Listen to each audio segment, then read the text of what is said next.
West divisions. Betasports.com. Play like the pros. Here's Bob Ramsey and Bill McDermott. Unbeaten in a month, St. Louis FC returns home to Worldwide Technology Soccer Park. Unbeaten, as I said, in a month, and tonight playing host to the Harrisburg City Islanders. It is a warm, breezy, muggy evening in St. Louis on the banks of the Merrimack River, but we're ready for a big crowd tonight and great soccer as St. Louis takes on Harrisburg City. Hello again, everybody. I'm Bob Ramsey alongside my partner Bill McDermott. And Bill, it's hard to imagine as St. Louis FC just keeps chipping away at the standings and chipping away. Now, not a lot of wins in that unbeaten run, but by chipping away, now you come back home and have an opportunity to do some real damage with a couple of home games. And you have to really do that right now, Bob, at this stage of the season. This game in particular, St. Louis FC comes into this game.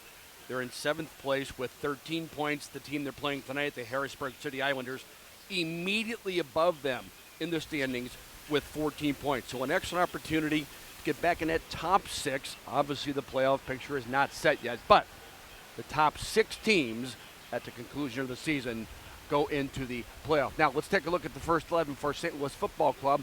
Alec Can, he gets the starting goal tonight. A lot of differences for St. Louis tonight. Parker Moore and Jacob Bouchou at the wide backs. Sam Fink, Chad Vandergrift, the center backs. Brandon Barklage back into that first 11. Brand Ciasolka. Kingsley Bryce, you may recognize that name from St. Louis University. Where's number 27? He's a call-up from the Chicago Fire, the MLS affiliate for St. Louis FC. He's in the first 11 tonight. Jameel Hardware likewise gets the start. For the Harrisburg City Islanders, they come in with a little bit of a different formation. They're going to have quite a few protectors. Jan Ekra and Jose Barrio. They'll protect the back four. Eric Cruz, Ken Tribbett, Shane Johnson, Neil Schaefer. New player into their first 11 tonight is number 22, Eric Ayuk. Eric Valles plays alongside of him. Danny DePrima up top, and Cardell Benbow. He'll do the running on the left flank for Harrisburg City.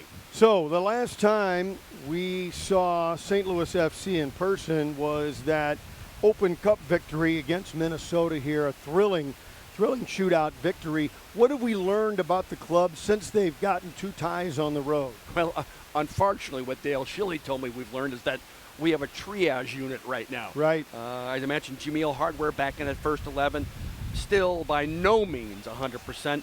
Brandon Barklage still struggling just a little bit. He's not quite 100% yet with the heel injury, the plantar fasciitis. I talked to him prior to the game. He said, feels fine, though. I think I'm okay to go.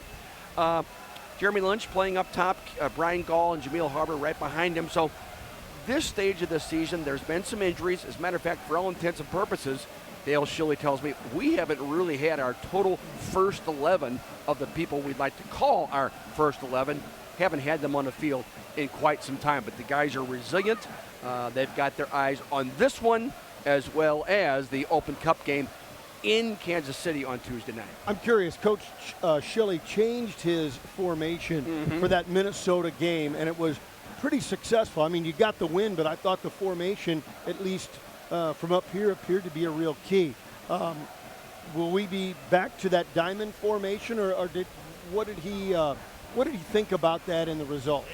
What he's going to do about it, I think, and I'm not trying to be evasive with my answer, but he's trying to find out who's capable of being able to play, not just here this evening, but in particular on Tuesday night against a very difficult Sporting KC team on a 7-game unbeaten streak.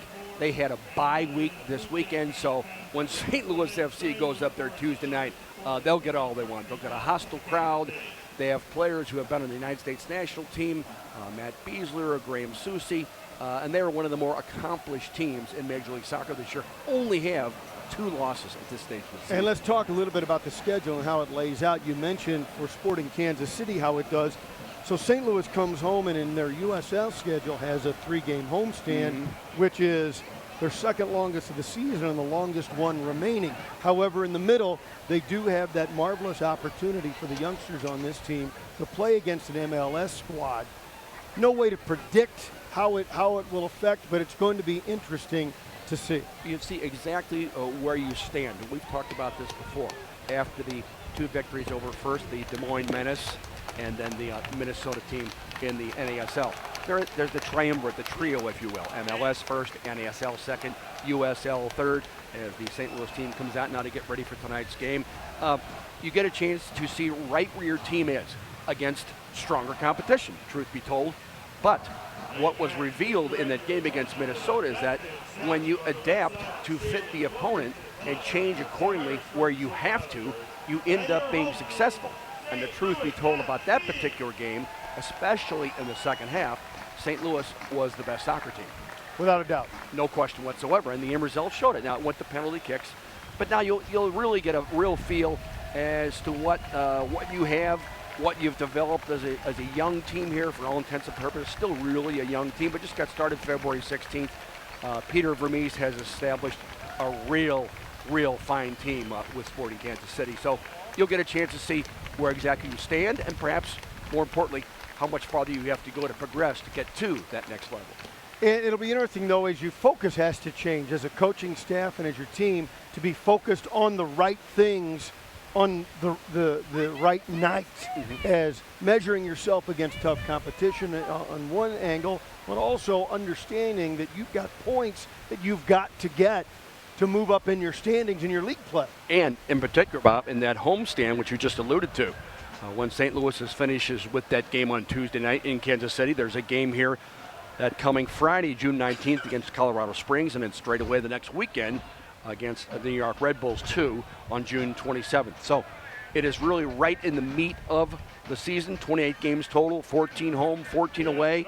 But as you alluded to, St. Louis has to be sharper here at home and get more points. We're going to take a quick break. When we come back, we'll be ready for the first kick. St. Louis FC against the Harrisburg City Islanders. Stay with us on the Big 550 KTRS.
Marshall Wireless Stadium at Worldwide Technology Soccer Park here in suburban St. Louis, Fenton to be exact. Glad you're with us, Bill McDermott and Bob Ramsey. For some of you old timers, the last time I thought of soccer and the city of Harrisburg, Pennsylvania, Bill, I go back 20 years ago to an indoor championship won by St. Louis at Farm Show Arena in Harrisburg. It's been a long time since I even thought about that burg. Well, this particular coach, Bill Betcher, a native St. Louis, may I add, who went to Lewis and Clark Community College, then on the Sangamon State. He's a native St. Louisan from the NARCO organization. He was playing indoors for Harrisburg before he took place, that he became this head coach. It's the only coach they've ever had. And what they've done with this Harrisburg City team has been pretty dramatic. He himself, Bill Betcher, was the coach of the year in 2005. Overall, 113, 81, and 62, very respectable. But they made it to the championship final in this league last year, losing to Precky's Sacramento team by a score of 2-0. So they do a lot with what they have. Their average age of their team last year, Bob, only 22 years Wow. of age. Wow. Which is sort of ideal for this level, for this league. To be young and to develop talent, but win while you do it. Precisely. And as Mike Sorber, the assistant coach of the Philadelphia Union, told me on many different occasions, and perhaps that's one of our themes tonight, is Raymond Lee comes down. Some other players from the Philadelphia Union come down to play with this particular team, the Harrisburg City Islanders. Kingsley Bryce comes down from the Fire. It's better to be playing than not playing at all with an MLS team. So get down to this level and to the USL League and play. Harrisburg comes out in their white uniforms, Carolina blue socks, and hot pink numbers. You're the graphics guy. That is like a road of mine almost. There's the Prima up top. He's alongside of number 11, Eric Valles. So Harrisburg City comes in, as I mentioned, Bob, right above St. Louis FC. They have 14 points. St. Louis FC has 13 points. St. Louis comes out in all navy blue, white trim on the shorts, white gold lettering, as Alec Can, who has been brilliant, goes back into the net for St. Louis. And we're just about ready to get this one underway. Nifty crowd here on a Saturday night in St. Louis. And glad you're with us on the Big 550 KTRS. We'll be bringing you the action, by the way, live from Kansas City on Tuesday night. That's been added to our broadcast schedule, and we're delighted to be bringing it to you on Tuesday, and we're underway. Harrisburg, the first kick, drives one to the left side, broken up by St. Louis. Bushu jumps into it and knocks it away, and the throw in for Harrisburg. Jacob Bushu, as we mentioned, Bob, at right back tonight. That spot normally occupied by, well, either Richard Dixon, Oscar Gasecki, but Oscar has a slight knock and injury. Richard Dixon likewise. So consequently, Bushu goes back to right back, and Parker Marr goes to left back for St. Louis FC. It's pretty humid tonight, but we've got a nice breeze out of the south and west. And we'll get the dead ball. And we're going to throw it in from the sideline. Took a little while to get set up from the left sideline as Harrisburg moves left to right. They send it into the area, boot it away, and St. Louis controls and clears it to midfield, looking for Jeremy Lynch, who's always dangerous, as we know, and it goes out of play and back to the Islanders. And I think Lynch is comfortable up top playing by himself, Bob.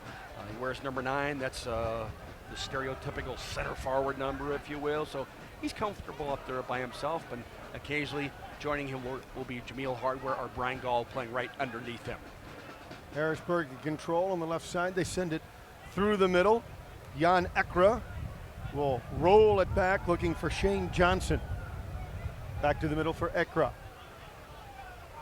To the center circle. Baril was marked well. Has to curl it back, looking to possess and just content to possess the ball.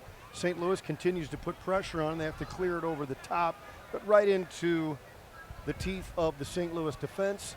Fink had it for a moment, drops it for Vandegrift to the right side, Bushu. Now they want to put pressure on St. Louis, but they'll bring it out, and Brandon Barklage does not care about your pressure. He will do his job and get it through the middle.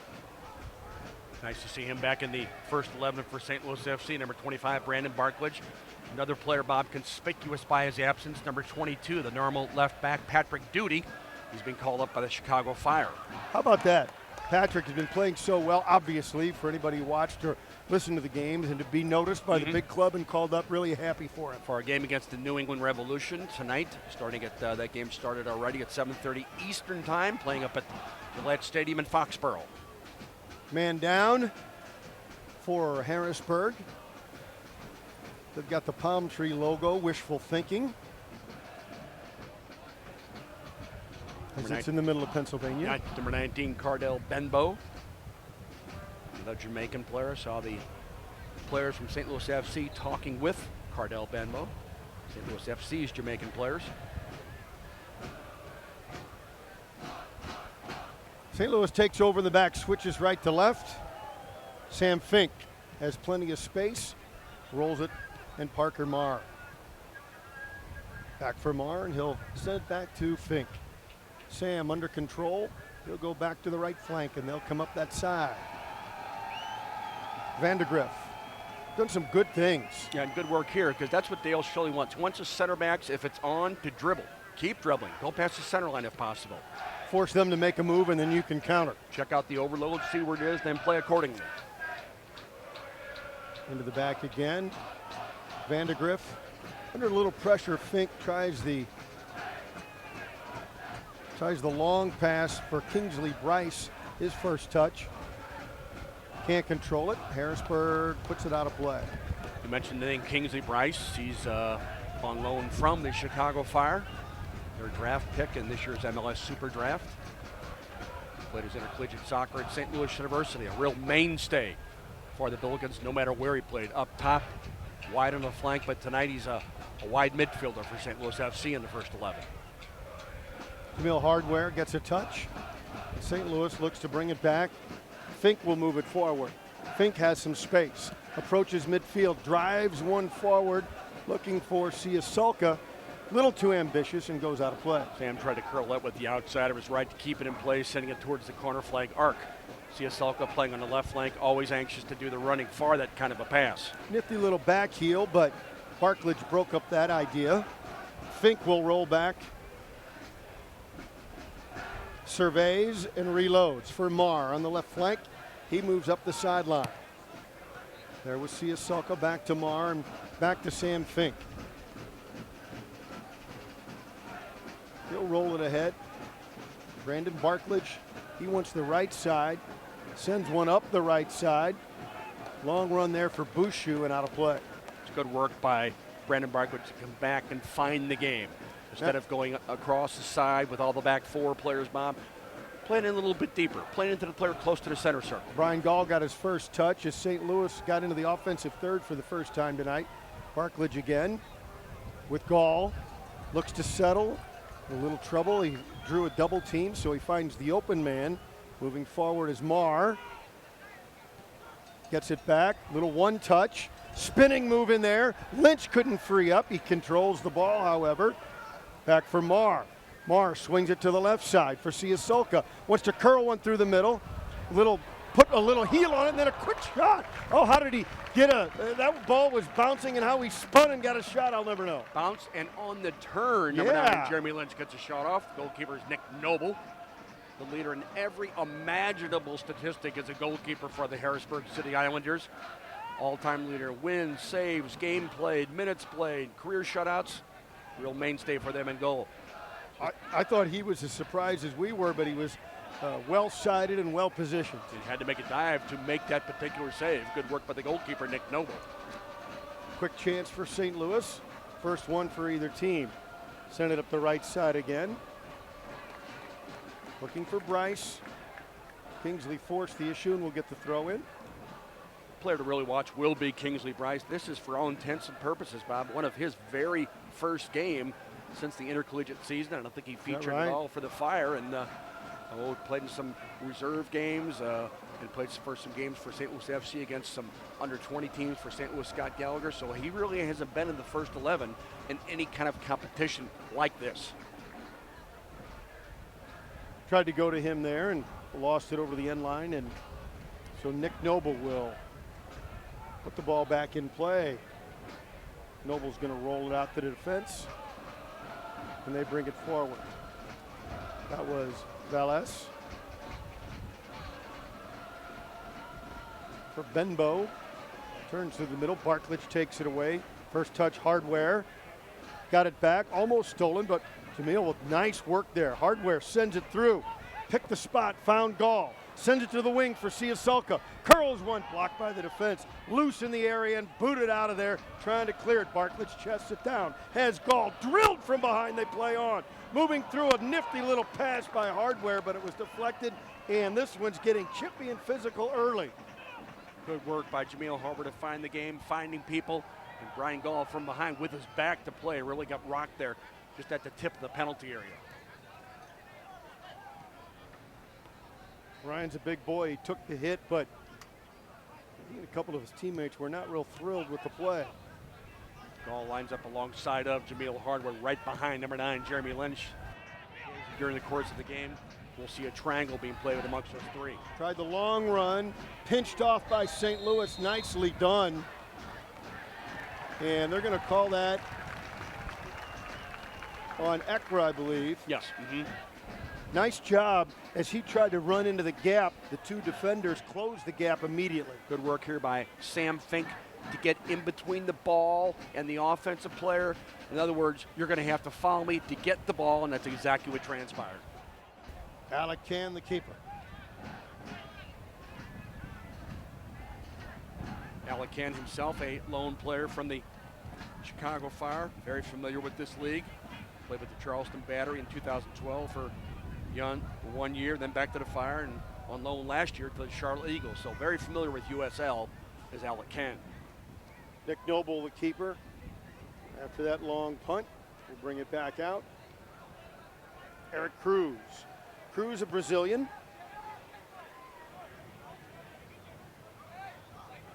Yeah, he played his first season professionally in Brazil and Portugal, Bob. 1 year in MLS with FC Dallas. That was in 2013 for Eric Cruz. Another long flighted ball, but Sam Fink says, I can go the other way with it. It's a foot race, just won with a quick header by Shane Johnson, because St. Louis was on the attack and that one bounced their way. That's the chances you take sending a long ball, Bob. You can find somebody with that last bounce, maybe going over the top of the defense. Number 5, Shane Johnson, nicely done to head it back to his goalkeeper, Nick Noble. We might also find the wrong body. It can bounce oddly, can come off another player. You get the end result, shoot, get a shot on goal, play it behind somebody on the ground. Prima sends it through.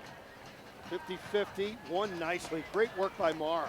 Parker sends it back to midfield. Hardware tries to run it down. The other number 7, Jan Ekra, was able to make the play and still controls the ball in midfield. Magnificent work there by number 7, Jan Ekra, to keep that ball on the dribble. Velez swings it to the right flank. Cruz. Eric Cruz with Velez. Back through the middle. Bouncing ball, little pressure. Barklage knocked it away. Nicely done for Siaselka. Sends it forward for Lynch. He got whacked from behind. He'll pop up and St. Louis gets it in the center circle. Senseless foul by number 6, Ken Tribbett, at the center line. Jeremy Lynch has his back to play. No need to foul there. Lynch gave him a little love tap as he ran back to position. Now it's Parker Marr back with Fink. Sam Fink sends it to the right side. Vandergriff and Fink. Sends a long flighted ball through, looking for Siaselka, but too far. And it'll roll across the end line. Hey, Dobbs Tire and Auto Centers for the best selection and price on quality brand name tires and the best in expert auto service. For convenience and value, get into Dobbs. No score into the 12th minute of play here. St. Louis and the Harrisburg City Islanders. 3 games upcoming here in June tonight, obviously. Then June 19th against Colorado Springs. And concluding the month, June 27th against New York Red Bulls. Lynch looked like he was going to have a play in the corner, but it was knocked away nicely by the Harrisburg defense. And they send it up the left side. Looking to create something off the left side. Then a little back heel. Nifty, open space. Moving in and then curling it back out. Looking for Velez. Velez seems like everything runs through him, Bill. He really goes to find the game. He's very comfortable just behind those top 2 front runners. Curled one through the top looking for a header attempt, and that is going to go out of play as that one was well defended. Good work there by Parker Marr to defend against a very quick Cardell Benbow up and down on that right flank, along with number 22, Eric Ayuk. So Alec Can. Once again, St. Louis keeper out of his end. St. Louis had one little sustained run and an attack, trying to see if they can get some more action in the offensive third. Headed on, but at a too sharp of an angle for Lynch to make a play, and Noble will bring it back.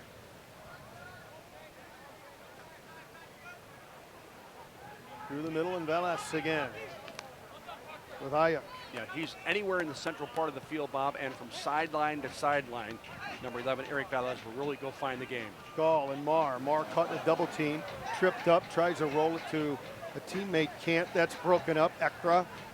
Ekra sends it left, looking for Baril to the wing. Boy, they got whacked and they're going to play on. One of the players over there went down. couldn't catch the number over there. Was that Benbow? He was running up on that left flank, fouled by Jacob Bouchou. Referee did not seem to think so, though. He's still down. And now the ref's going to go over and see what the deal is. St. Louis-based Worldwide Technology is a proud supporter of St. Louis FC and soccer in St. Louis. Recognized by Fortune magazine as one of the 100 best places to work 4 years in a row. Worldwide Technology understands that with the right culture and teamwork, great things happen. We're at Denny Long Field at Marshall Wireless Stadium at Worldwide Technology Soccer Park. St. Louis FC against the visiting Harrisburg City Islanders. The Islanders come in, as I mentioned, with 14 points in 9 games played. St. Louis has 1 game above them. They've played 10 games. They have 13 points. Here's the end result of that last play. Jacob Bouchou defending against Cardell Benbow. Let's see the end result of that play.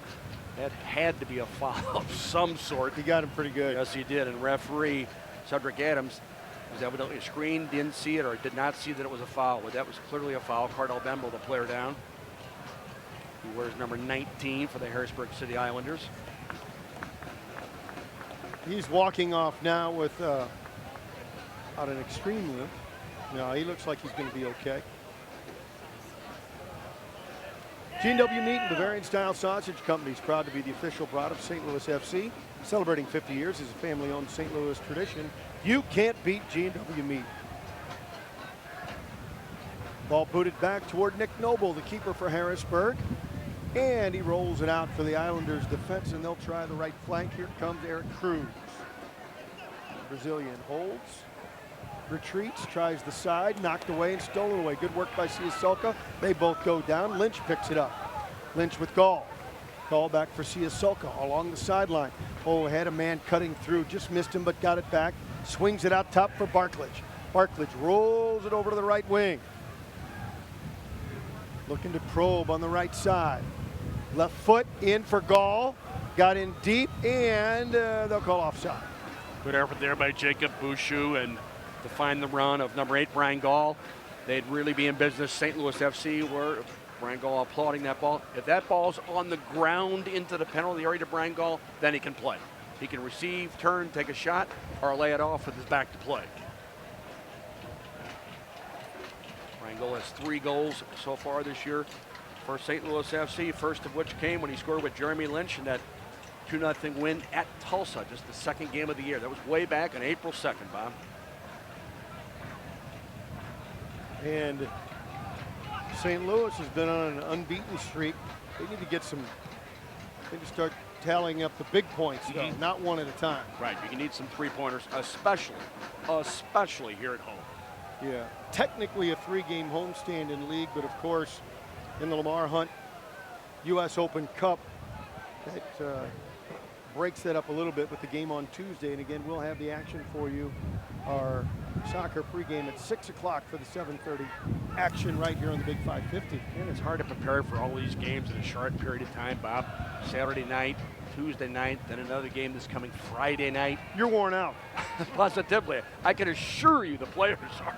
St. Louis with the ball up the right side. Long pass, Bouchou. Looking to run under it, Bryce. At the end line, curls it back over the top. Tried to get it over the crossbar to the weak side looking for Siasulka, but he couldn't get enough hook on it. It goes out of play. Kingsley Bryce doing the running, more or less motioning to Jacob Bouchou. You send the ball, I'll find it. I'll do the running. He certainly has the speed. Number 27, Kingsley Bryce.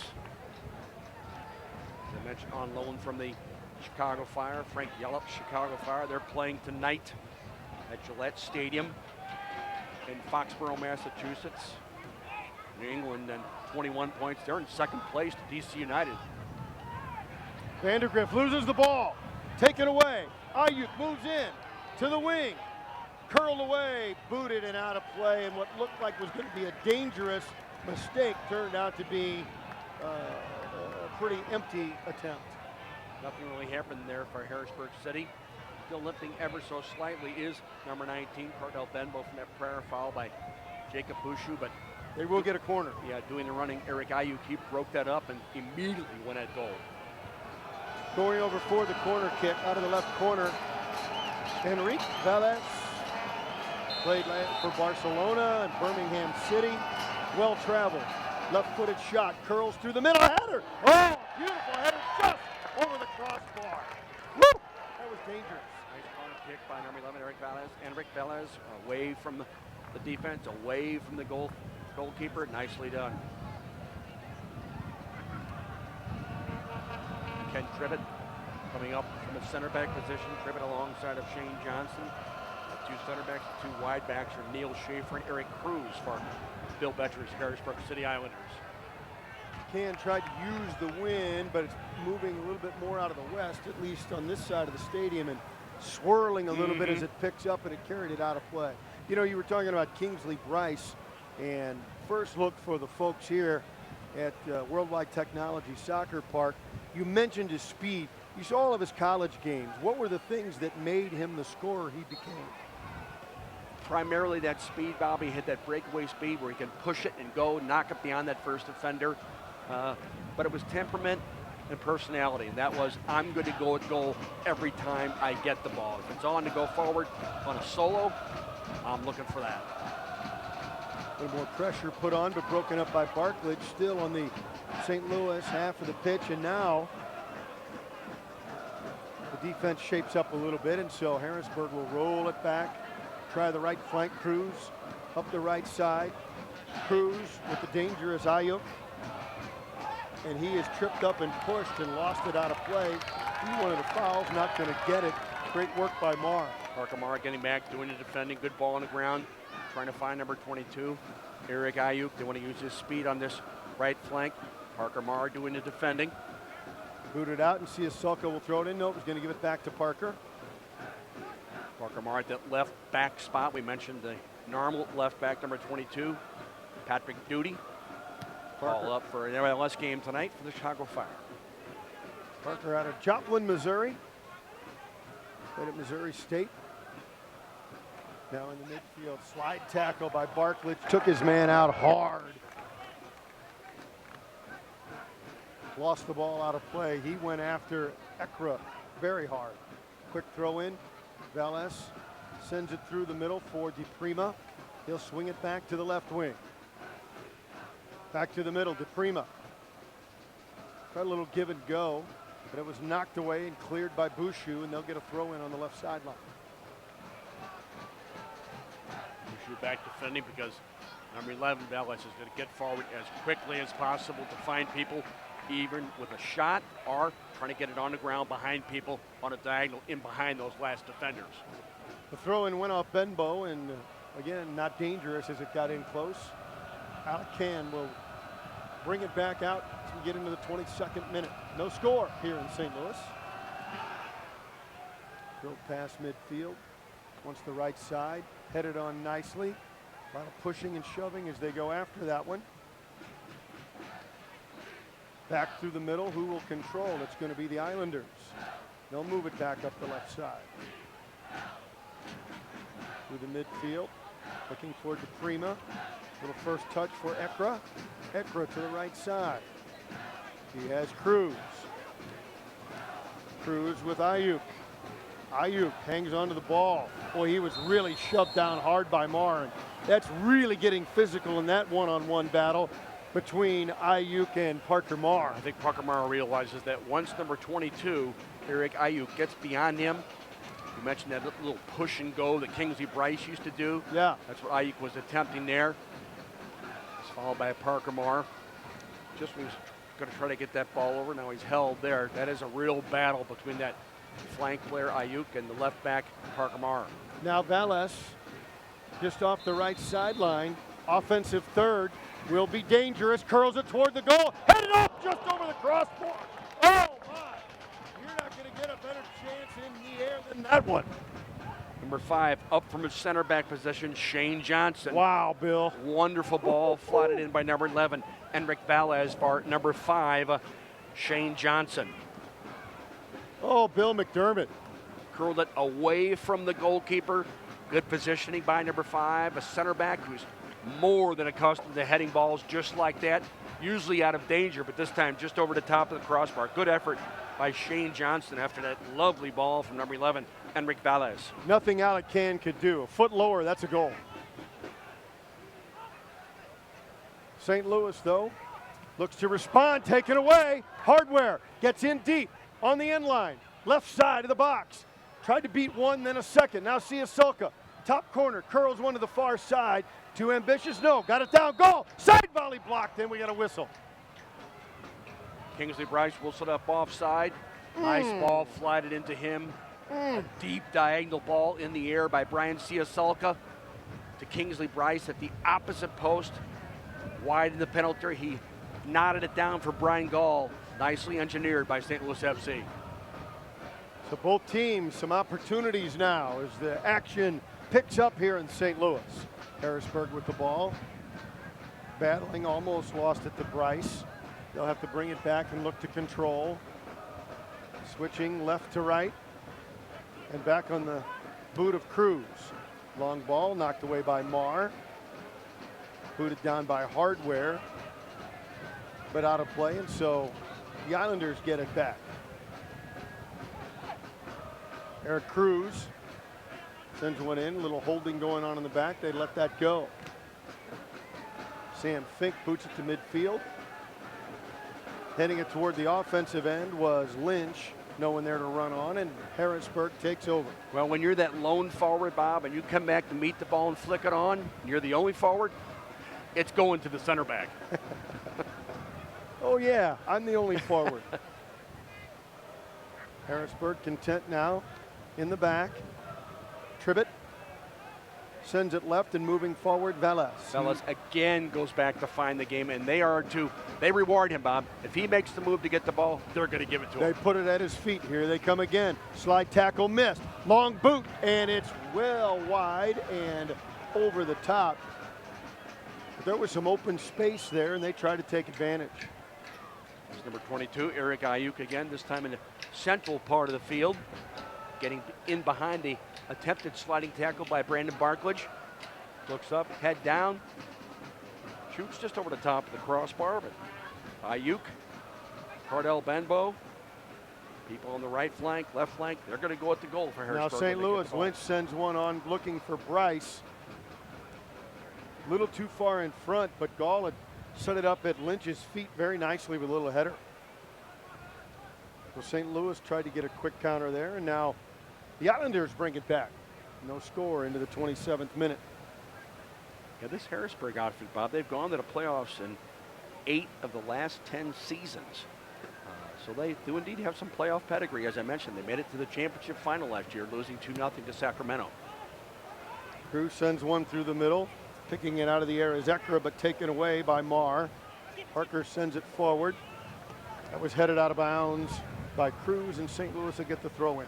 Well, they accomplished that, by the way, being the number 8 seed, playing against Wow. the rookie Sacramento Republic team. Eric Ayuk there. Excuse me, that was number 21, Eric Cruz, excuse me. Thrown in for Lynch, lost it, and Ekra brings it back. Has Ayuk on the left side. He's all over the field. Looks to turn the corner, but a little hip check sends him into the stands. St. Louis disagrees with the foul, but it was probably a good one.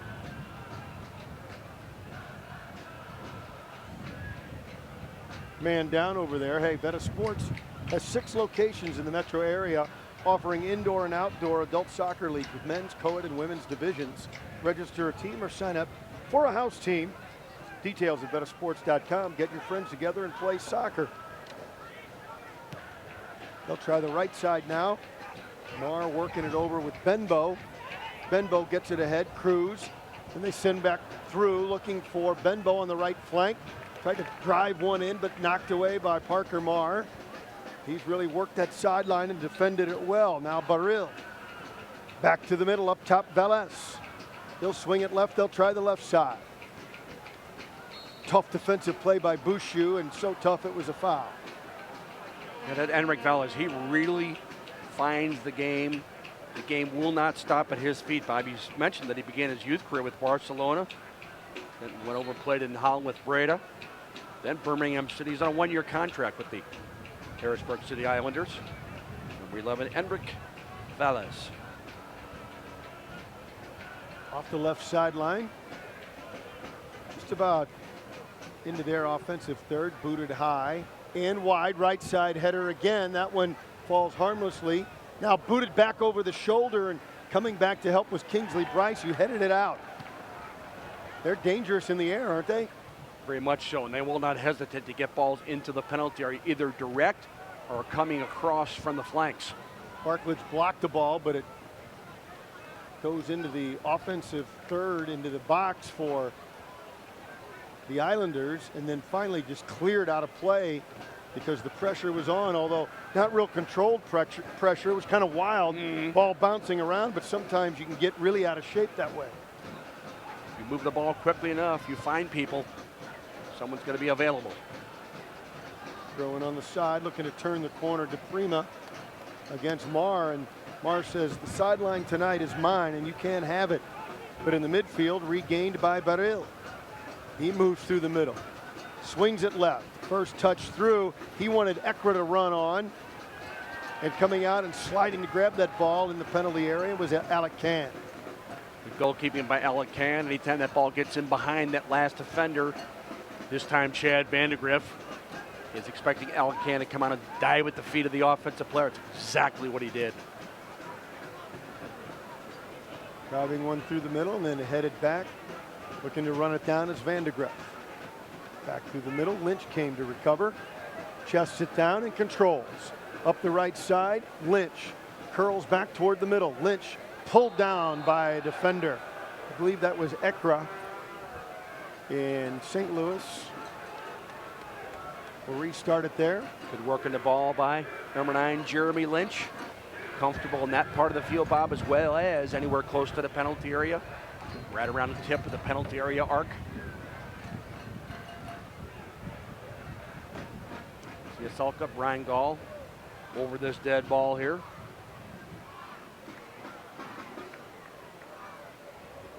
They're waiting.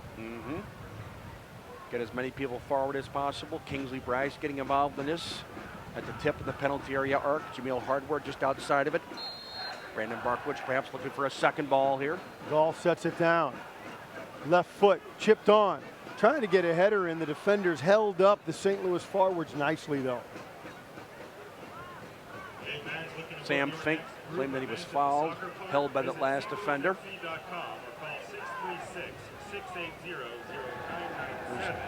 Nick Noble, the goalkeeper for the Harrisburg City Islanders.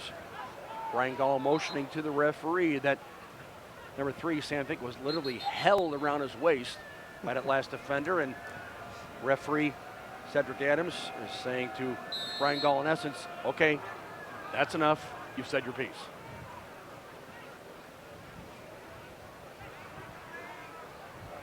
Harrisburg brings it out again. Driving one forward, trying to get one to run on. Broken up by Fink and the St. Louis defense. But they lost it out of bounds, and another opportunity. Eric Cruz on the throw-in, gets it back, looks to spin through the middle. Gall came back to help, shove in the back for Barklage.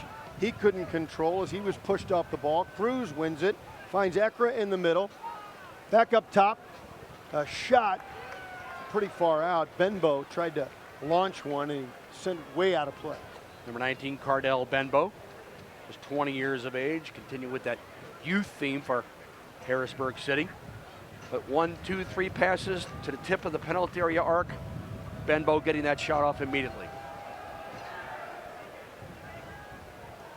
Can drives one back through the middle of the field, and then Shane Johnson heads it back to his keeper. Harmless that time. Rolling it out again, the City Islanders from Harrisburg, Pennsylvania. Just ahead of St. Louis in the standings, USL standings. They bring it back out again. Baril has to run back, a pressure from Lynch, but he gets it to Johnson. Johnson up the left side. Sliding play, put it out of bounds. That'll be a throw in on the side for Harrisburg.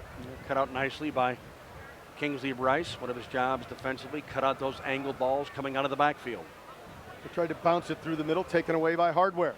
Jameel gets it forward. Siaselko from Lynch, tries a bomb from way out, but well-sided.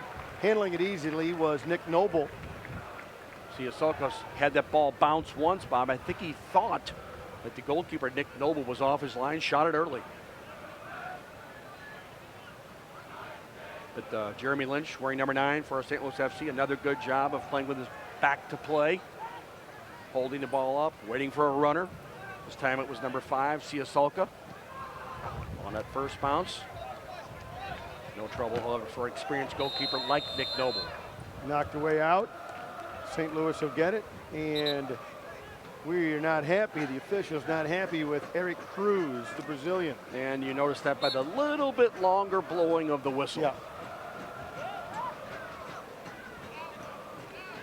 Just across midfield, Parker Marr, left foot, wants Lynch, sends it in deep, a little too far, but Brian Gall, top of the arc, finds Lynch, curls, in a double team, in a triple team, still controls the ball, brings it out, and they'll reload.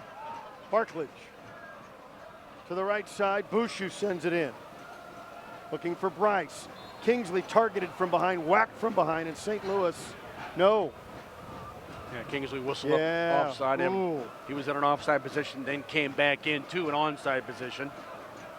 But off when it was struck initially.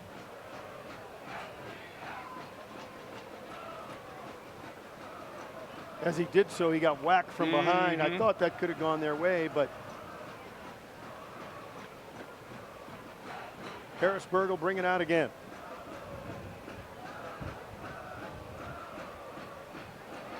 Nick Noble wants to get his team set up. The keeper drives one up the left side. Love to play in the air, but St. Louis takes it away.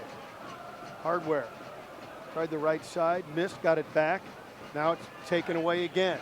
Here come the Islanders, moving up right down the middle of the pitch. Barklage says, not tonight, and takes it away. Tips it for Hardware. Wonderful work, Bob, in the central part of the field by Brandon Barklage to defend, not foul, then find a player coming out of his own into the field. Nicely done by Brandon Barklage. It appears to be a frantic pace, but he's completely under control. Very much so at all times, and that's one of the main things he brought to this team, and he's tailor-made for that position that's right in front of the two central defenders. Sits at home there, finds people, cuts balls out. When he finds people, he does it early. Yeah, what appears to be frantic is just energy directed properly. And making good choices, good decisions from a very important part of the field. Fink for St. Louis approaches midfield. Fink with Gall. Gall turns at the center circle. Gives it up to Barklage. Brandon swings it to the right side. Bouchou back for Barklage at the center line. Well, Barklage at the center line there, Bob. Plays, then joins. It makes it easy for his teammates to find him. Vandergrift, long diagonal pass, waiting for it to be onside. Marr, he tried to send one back through the middle, taken away, and cut out nicely there by the defender, but then he boots it out of play, and St. Louis will get it back. Good change of play on that diagonal ball to find the left back coming out of his own backfield, Parker Marr. Fink, direct on the ground. That is the ball out of the backfield from Sam Fink. Hardware, Ted Gall running on. Oh, and the defender sniffed that one out because that was going to be dangerous. Now they boot one forward, wanting to get Ayuk to run under it. He does in the area, sets up the left foot. He shoots. He scores off the defender. Deflected off of Jacob Bouchou, I believe. Yep. Had that outstretched left foot, but good running by number 22. Eric Ayuk controlled the ball, came in off that right flank, and you knew right away Bobby was going at goal. Well, and Fink came back to cut off his right foot, and under complete control, Ayuk switched to his left, very patient, didn't rush it. Beat that last defender, Sam Fink, in doing so. Shoots towards that opposite side netting. Jacob Bouchou with the outstretched left foot. Alec Can diving the opposite direction, gets it behind both him, the defender, Bouchou, and the goalkeeper Can. And Eric Ayuk gets on the board for the Harrisburg City Islanders. Again, Bill, along with the great speed, I think, you know, it doesn't seem like they would go together, but speed and patience made that goal. And comfortable on the ball, running at that last defender. Yes. Yep, well done. St. Louis trails as we get into the 39th minute now. Trails 1-0 here at home. Again, not being able to put the pressure on by scoring first at home continues to be a bugaboo. Positively, Bob. Now you're chasing the game again at home, which is what you do not want to do. Get on top early, make the other team, make the visitors play. Siasoka drives one long up the left side for Marr. Marr in the corner, slide tackle takes it away, and St. Louis will get a throw in near the corner. Good work there. As Siasoka and Marr more or less flip spots. Marr came out of the backfield, beautiful ball from Siasoka, and then a nice sliding tackle from Eric Cruz. Thrown in and then lost over the end line. Hey, Dobbs Tire and Auto Center for the best selection and price on quality brand name tires and the best in expert auto service for convenience and value. Get into Dobbs. Ayuk making it 1-0 for the visiting Harrisburg City Islanders. Went right at that last defender, number 3, Sam Fink, cut it across his body, shot it into the opposite side netting. Might have been going there anyway, Bob, but Jacob Bouchou tried to prevent it from doing so. Was caught off balance, deflected off of him, and it's 1-0. Another attempt by Brian Gall to set up Jeremy Lynch, and here they come again, and coming all the way off his line to the 18 was Alec Can, and he needed to. And he did it early, otherwise that ball was going to bounce in the penalty area. As soon as it bounces in the penalty area, you're in trouble. But St. Louis have had some opportunities, those direct balls, but certainly seems as if Harrisburg is able to sniff those plays out early. Now a shove in the back and we'll play on. Nope. Foul whistled up by the referee against Kingsley Bryce. Brian Siasoka motioning to the referee. We had the advantage there with the runner coming out of the backfield. We wanted to keep it. Kingsley Bryce getting his first start for St. Louis FC. And as you pointed out, real competitive, the first real competitive game he's had in quite some time. Since last fall. One of his teammates from St. Louis University, Raymond Lee, on loan from the Philadelphia Union for this game for the Harrisburg City Islanders. Booted high in the air to midfield. St. Louis tries to control but cannot. Valles controls as he has been wont to do here in this first half, but taken away from him by Siasoka. They looked with Jamil Hardware to try and get it in the middle, but he got his pocket picked. And a long pass into the St. Louis defensive third, running back to get it as Vandergriff. He was under some heavy pressure and boots it away out of play. Chad cut it out, tried to play out of his own backfield. The Islanders bring it back, leading 1-0. Swing it to the right side for Cruz along the sideline. Cruz sending it forward. Tried to get it to Ayuk. They say it was off of Marr. Harrisburg gets it back in the middle of the field. Patient with their buildup, Bob. They'll play it across the back 4, wait for somebody to show in a center circle. If that's not on, perhaps send a long ball to one of the runners coming in off the flank. Well, that's on the left side, but his movement was cut off. So they're going to send it all the way back to their keeper, Noble. Harrisburg 14 points in 9 games. St. Louis 13 points in 10 games. Desperately in need of a win here so they could leapfrog Harrisburg. Booted into the St. Louis penalty area, but Can will roll it out easily for Sam Fink, and he's got some space to set things up. This Harrisburg team, they dropped a 6-5 game to Pittsburgh back on May 30th. They gave up 3 goals in injury time after leading by 3 at halftime. So you say you want to be a coach. Wow. They must have they really enjoyed going forward. They tried Toronto in their last game, which was last Saturday, 0-0. St. Louis now putting a little pressure on to get a throw in from the right sideline, offensive third. Could be dangerous if they can get something going toward the goal.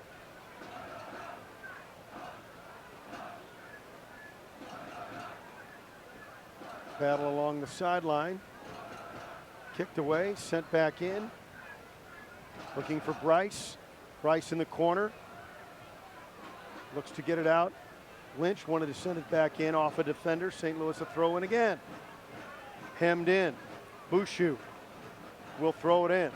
Really intent on that ranked flank over there. Get it to the tip of the penalty area arc or to Brandon Barklage, who's a little bit deeper. In for Lynch on the throw-in at his feet, out of play, off the end line, and they say it was off of St. Louis. And that's all Harrisburg City was trying to do with their containment. Get the ball back somehow. They do so on a goal kick. Hey, by the way, we'd like to ask you one more time, are you interested in a refreshingly different banking alternative here in the St. Louis market? Well, welcome to the world of Triad Banking. Your business, your family, your bank. TriadBanking.com. Sent back through the middle. Ciasolka is there. Drives one forward. Looking to run under it was Jeremy Lynch. But he couldn't beat Nick Noble, the keeper there, and he'll roll it back out.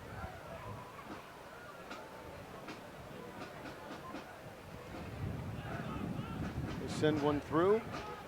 Fink goes back to get it. Under pressure, though. And he has to get it back to Alec Can. Suddenly, Eric Ayuk is everywhere. He made him play. He made that last defender play. That's your job when you really don't have a chance to get on the end of the through ball or the long ball. Martin Fink sends it back for Can. Up the right side. Vandergriff. Long ball up the right side, wanted Kingsley Bryce. Into the offensive third along the sideline. Bryce draws a double team.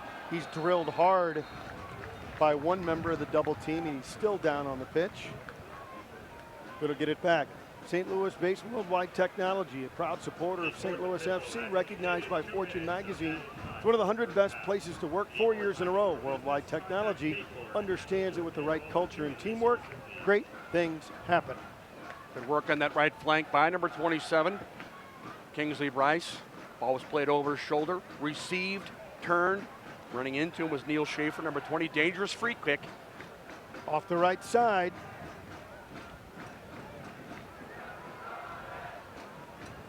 Gall will approach.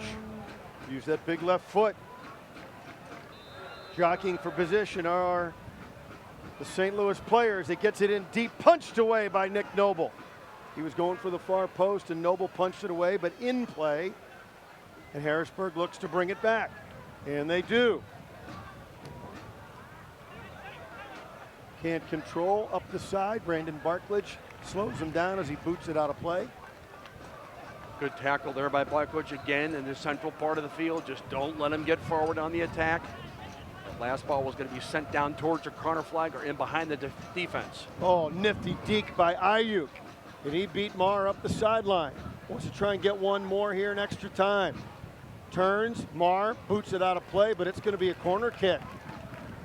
Great work, Ayuk with a nifty little shoulder deke, and he spun around Marr to set that play up. Good work in a very tight space and a very physical battle between the left back, Parker Marr, and number 22, Eric Ayuk. And Eric Ayuk would not let the play die, and as an end result, he draws a corner kick at the death of the first half here. Valles out of the right corner. Left boot curled on. Header attempt knocked away by the defense. They'll get another one. The fourth official had said 1 minute at the minimum of extra time as we get into the 47th now. Valles again. Rick Valles, who's been a vital cog for them. Sent one through, headed down, saved by Can, and booted away by the defense. Oh, what a save by Alec Can. A header at his feet. They did everything perfectly, but so did Alec Can. Alec Can at the stroke of halftime. Wonderful goalkeeping.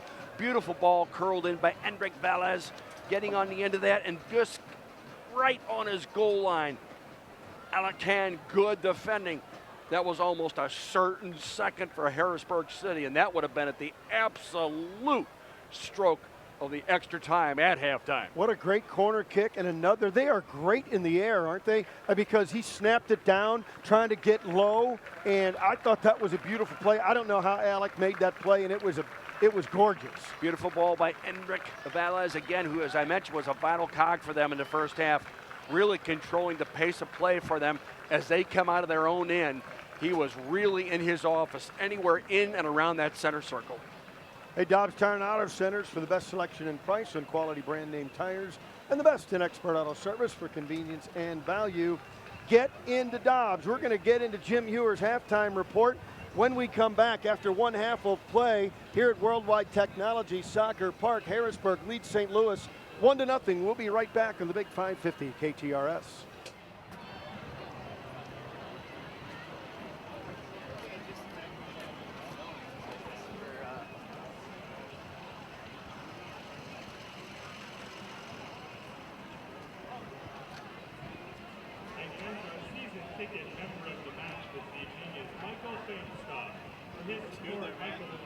Gift cards to our friends at Soccer Master and Harrisburg Fans. Thanks for supporting St. Louis FC.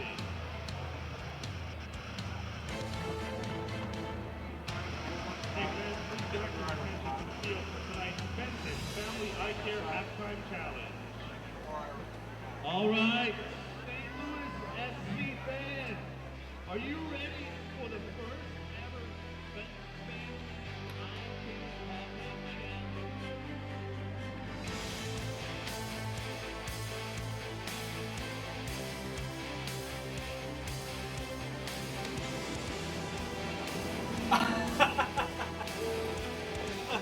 Turn around now, say hi to the folks. Hey folks. Got it, Thank you very much. Hanky up. And put it in. Are you kidding? Thank you. That's great. Thank you. Ready to all do? We're ready to all do.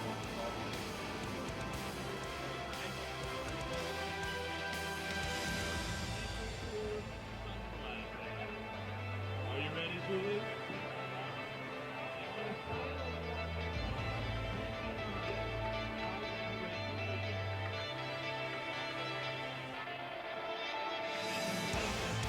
Let's go ahead with round one.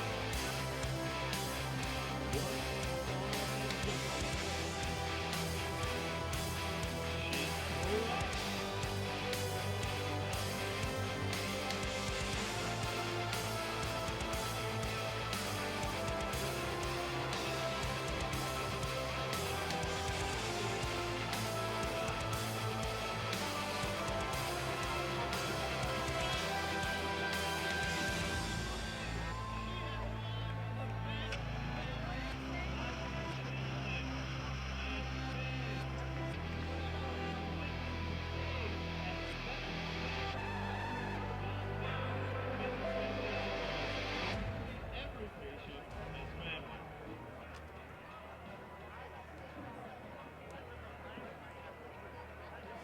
Have you visited the newuslsoccer.com? Get the latest news and live stats from the new social media hub. Become a part of the USL Facebook, exclusive features, and interactive content. Follow @USL on Twitter to become a big subscriber with club conversations.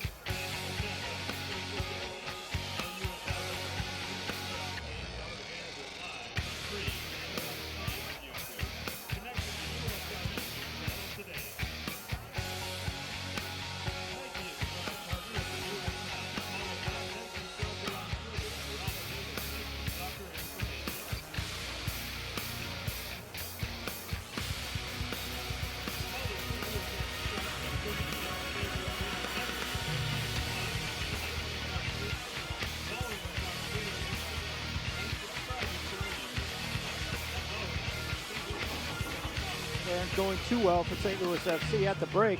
They trail the Harrisburg City Islanders by a score of 1-0. A key match in the Eastern Conference of USL play with this one tonight, because coming into this season or tonight's table, you look at it, and St. Louis FC with 13 points, Harrisburg City with 14 points, and Harrisburg City right now sits in with the number 6 overall spot. That gets you into the playoffs. 6 gets you in, 7 means you're out.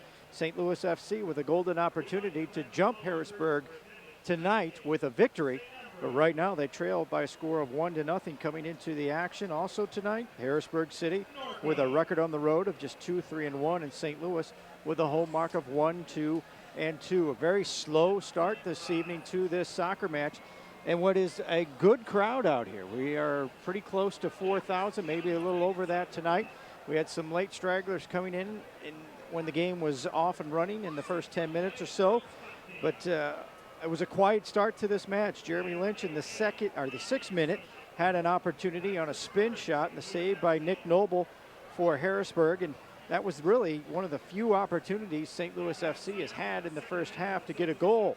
14th minute, Chad Benbow went down with an injury for the City Islanders, but he stayed into the match, and that's pretty quiet up until about the 18th minute. St. Louis had a turnover in the 18th minute. It led to a corner, and Harrisburg City had this great opportunity. Enrique Velez played for Barcelona and Birmingham City. Well traveled. Left-footed shot, curls through the middle, header. Oh, beautiful header just over the crossbar. Woo, that was dangerous. Bob Ramsey on the call for us here in the first half out here. That was in the 18th minute, really one of the better chances for Harrisburg. That was off the head of Ken Tribbett. Then in the 23rd minute, Harrisburg continued with the pressure, and they got another opportunity in the air. Offensive third will be dangerous, curls it toward the goal, headed off just over the crossbar. Oh my, you're not going to get a better chance in the air than that one. That went off the head of Shane Johnson. He's the big guy in the middle of the back for Harrisburg. We don't have the exact numbers in front of me, but I guarantee you he's all of 6'4". He gets in there, he creates problems. I know early in the match he was pushing and shoving with Jeremy Lynch when Lynch was trying to create some opportunities. That was in the 23rd minute. Opportunities coming Harrisburg's way. St. Louis FC not getting much going on. 32nd minute, Brian Gall almost got himself a yellow card. He was having in a discussion with our official tonight, Cedric Adams, because he felt that Sam Fink was held on a ball that was thrown into the box area on a header attempt for Sam Fink. Official let Gall have his say, but Gall almost went a second too far, but he pulled it back and did not get the yellow card. And then in the 38th minute, Harrisburg with another opportunity. Wanting to get Ayuk to run under it. He does in the area. Sets up the left foot. He shoots. He scores off the defender. Eric Ayuk with the goal. He was called up to the starting lineup tonight for head coach Bill Betcher, and that is the score here at the break. 1-0 Harrisburg with the lead over St. Louis FC. And if you notice, you're going through our highlights tonight, St. Louis FC fans. There are not a lot of opportunities for St. Louis FC. The shots at the break, 5 for Harrisburg City, 3 for St. Louis. On goal, St. Louis gets credited for 2 shots on goal. Harrisburg with 1 on our saves. Harrisburg City and Nick Noble with 2 saves. No saves credited to St. Louis goaltender Alec Cannon. 4 corner kicks for Harrisburg City. Bob Ramsey, Bill McDermott have mentioned in this first half how good Harrisburg has been in the air, and they had another opportunity. I failed to give this one to you. Alec Cannon had to make a big save, otherwise it'd be 2-0 here. This was in the 45th minute. Rick Velez, who's been a vital cog for them. Sent one through, headed down, saved by Can, and booted away by the defense. Oh, what a save by Alec Can. A header at his feet. They did everything perfectly, but so did Alec Can. Can was big on the save there, and he had to be. Otherwise, it'd be 2-0 right now, and St. Louis FC would be trailing in the match. We've reached the break, and as we look out there, I see Mike Ambersley working and getting loose, so maybe we'll see Mike Ambersley come in the second half for St. Louis FC. There was some lineup changes tonight for Dale Schilly coming into the match. Patrick Duty has been a stalwart in the back for St. Louis FC. He was called up by the Chicago Fire. He is on the bench for them tonight as they are on the East Coast in their match. James Musa also on the back, out with a foot injury. Oscar Gasecki out of the lineup as well. St. Louis FC has had to kind of juggle it a little bit. We're seeing our first chance at Kingsley Bryce, who's had a couple of run-on opportunities early in the match. Jameel Hardware, Brandon Barklage are back in. But St. Louis FC has not been able to come up with many chances in this match. Elsewhere in USL play tonight, we have a number of games going on, and we'll get to those scores for you. A big one in the East. Rochester Rhinos, they come into tonight's matches with a mark of 7 wins and 4 ties. They have not lost a game yet. They were on their home pitch tonight at Salem Stadium, taking on Louisville City. Louisville City with just 1 loss coming into match play tonight. They with a record of 5-1-5. St. Louis FC went to Louisville City a couple weeks ago and got themselves a 1-1 draw. Well, tonight, Rochester looking to stay perfect. Head coach Bob Lilly gets 2 goals, one from Bernardo Forbes and one from Steven Dos Santos Duba, and it's a 2-0 victory. The Rochester Rhinos win again. They get 3 more points. They have 28 on the year.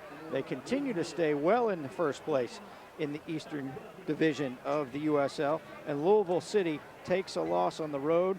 Louisville City came into tonight's play with 5 straight games without a loss. They finally take it on the chin tonight to the Rochester Rhinos. They just find ways to continue to win under head coach Bob Lilly. Also tonight in the East, the Charlotte Independents at home at Eagle Field pick up a victory, their 3rd of the year, as they win it by a score of 2-1 over the Pittsburgh Riverhounds. That gives them 12 points on the season and puts them 1 point behind St. Louis FC coming into tonight's play.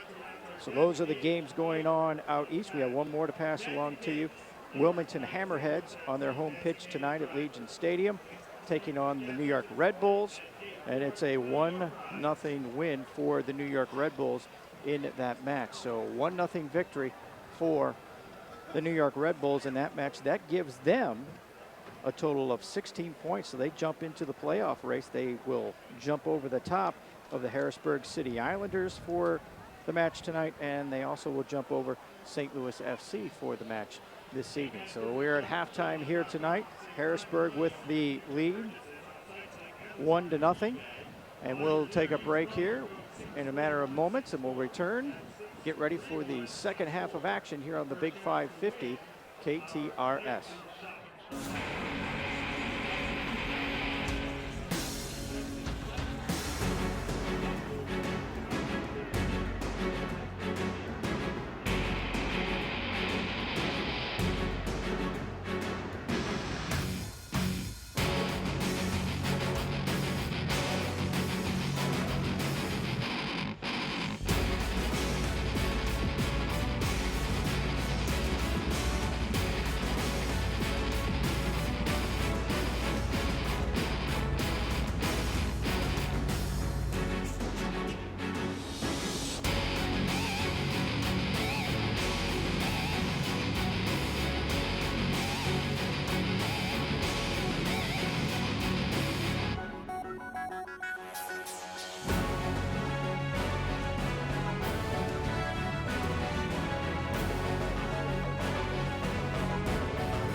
Worldwide Technology Soccer Park as the wind picks up.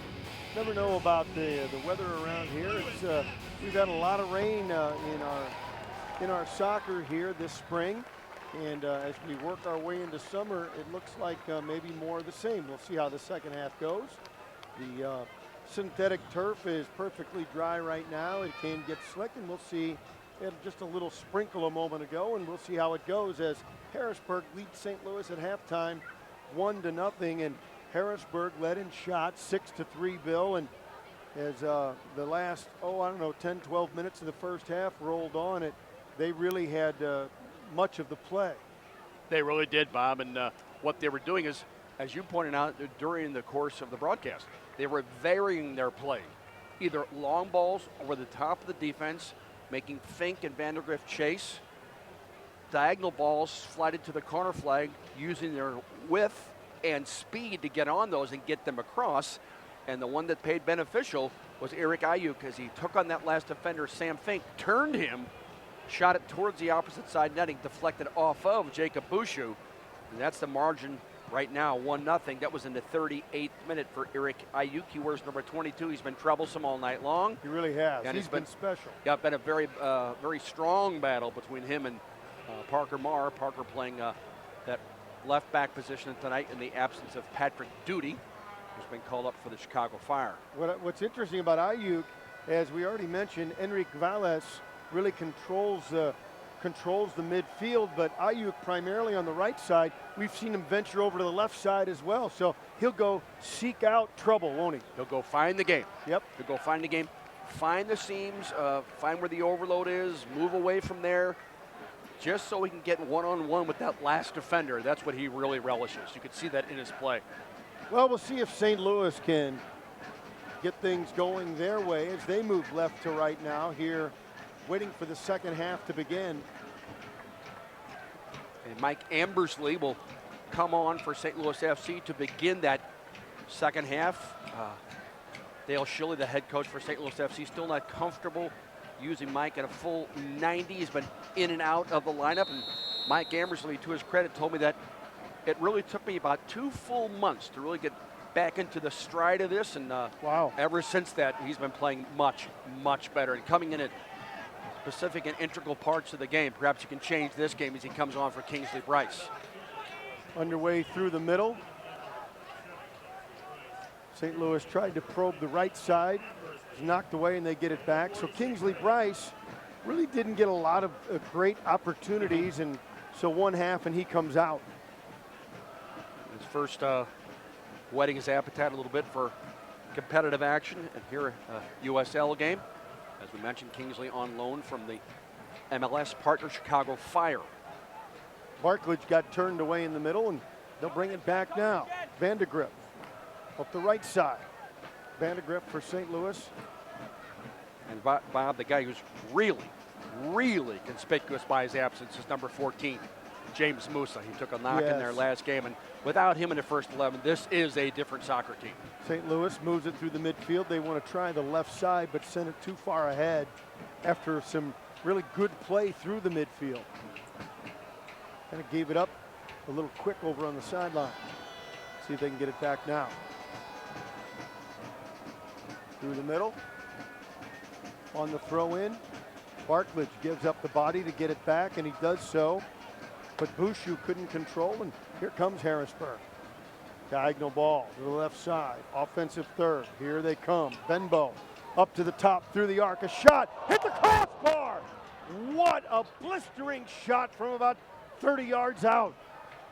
Wow. Oh, hit the crossbar. Cardell Benbow chases the diagonal ball down on the left flank, faces up with the defender, and shoots from distance from well outside the penalty area and hits the face of the crossbar beyond Alec Can.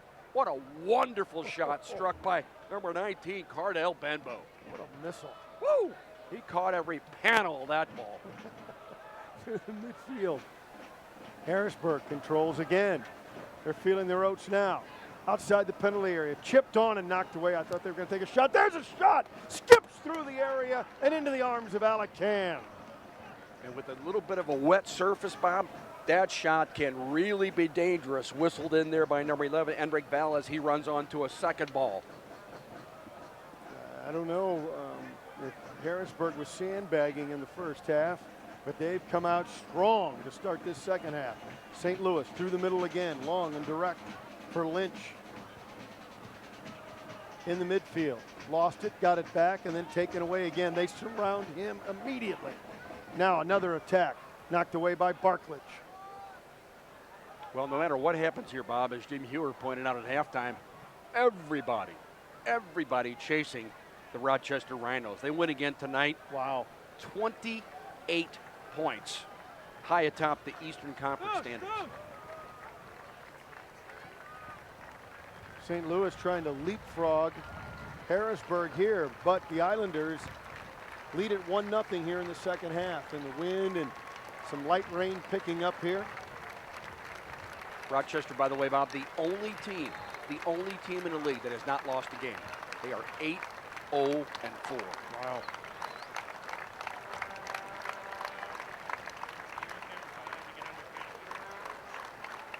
The rain falls here in St. Louis.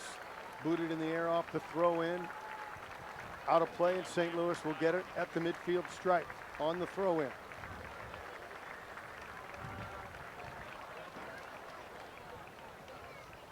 Waiting to get that one in. Through the middle, Vandergriff. Sam Fink. Sam approaches the center circle. He'll give it up for Vandergriff. Vandergriff approaches the line, sees no space. Coming back to get it is Hardware. Yeah, back a little bit deeper than he's customary to doing. Number 7, Jameel Hardware. Brandon Barkwich going out, drifting out to the left flank as he receives the ball here. And he came off that left side, had it poked away, but St. Louis wins it back, and the pressure remains on.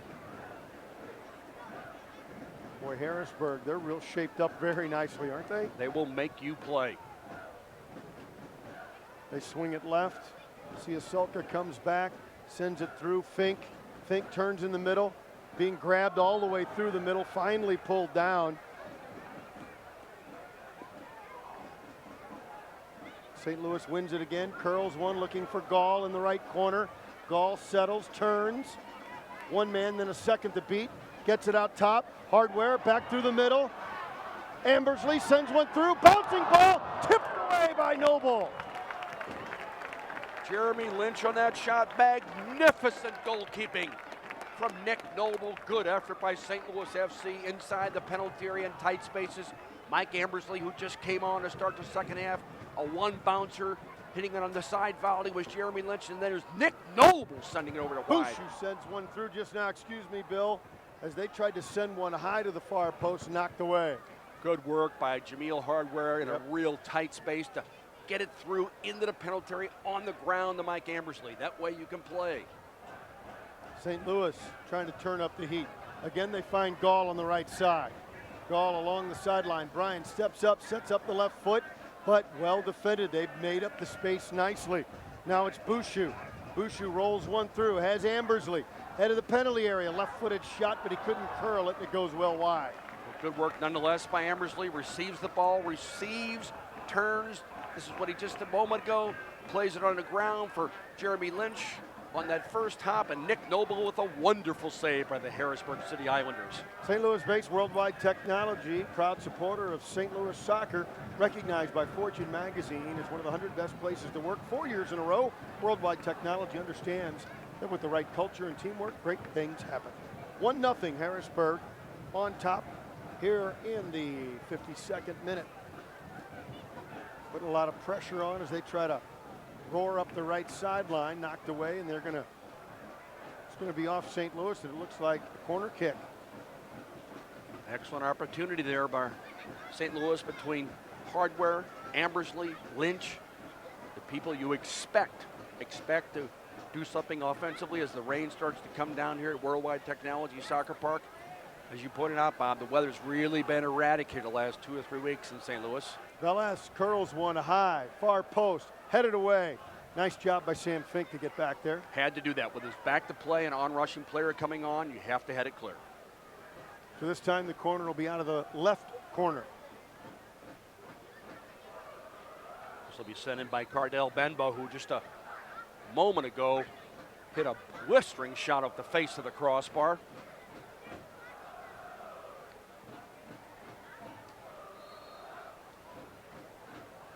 We can see the rain coming down now as Benbow, and now the official wants to talk again. We're, of course, up in our fabulous Big 550 KTRS penthouse suite.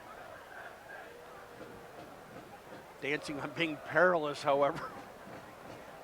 They send one through on the corner, punched away by Alec Can, and St. Louis wants to counter.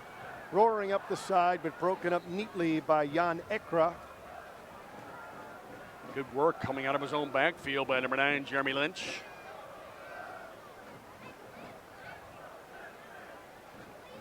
They've done a nice job limiting Jeremy's opportunities tonight. Very much so.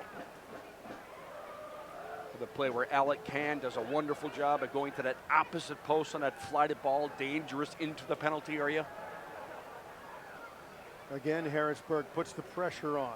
Valles goes to control it in midfield. Who else? Vandegrift heads it away from the penalty area, but Harrisburg controls again. Ekra at the center circle. Nifty play to send it to the right side. They look to target the middle, 50-50, picked up again by Ekra. Now back to the right flank for Harrisburg. Curling, beating a double team, and then rolling it back out top. Looking to come to the penalty area of St. Louis. Brian, or rather, Sulka back. Lost it out of play, and they'll throw it in. So now, consistently, as we get into the 55th minute, first 10 minutes of the half, except for one real good opportunity, the pressure's been on for Harrisburg. Harrisburg with 6 shots overall to 4 for St. Louis FC, 3 of which were on goal by St. Louis FC. They continue to apply a lot of pressure offensively, though, by varying their attack. Waiting to throw it in off the right side. G&W Meat, Bavarian Style Sausage Company, is proud to be the official broad of St. Louis FC. Celebrating 50 years as a family-owned tradition, you can't beat G&W Meat.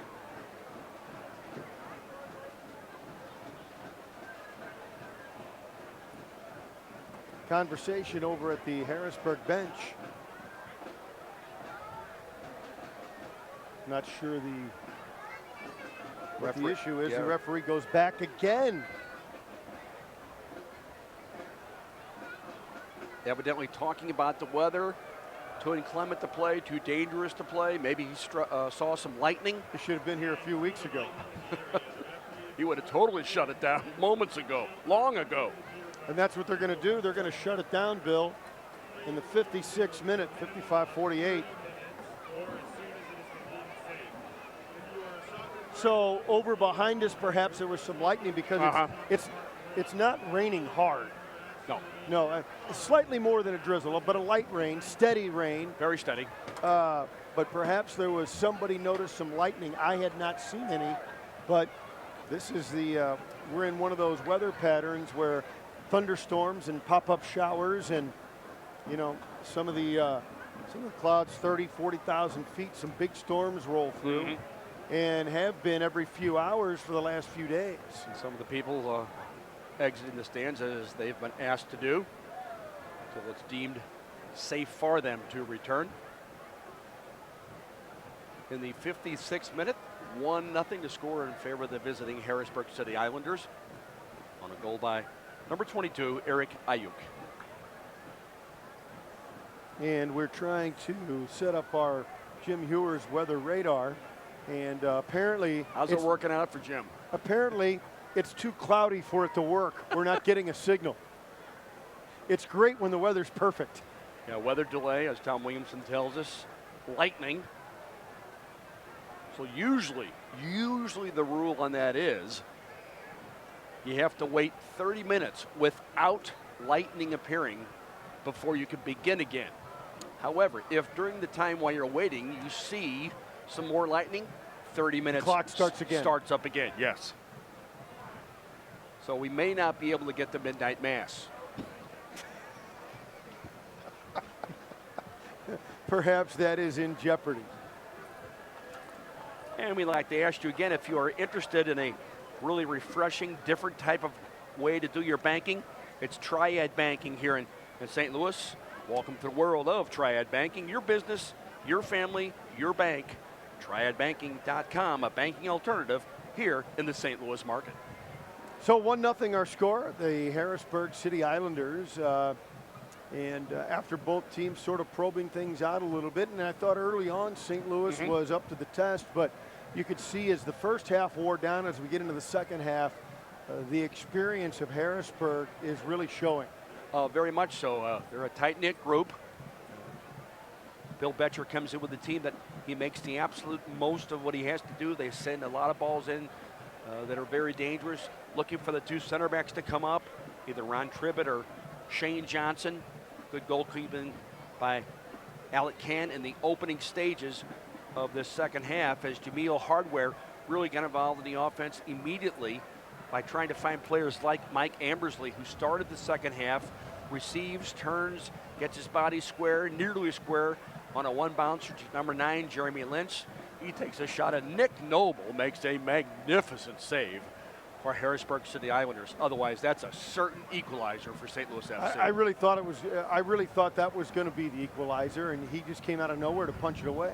And Cardell Benbow, earlier in the first half, he came in off that left flank and absolutely whistled the ball beyond that last defender, Jacob Bouchou, just over the outstretched left arm of Alec Can. Hit the face of the crossbar.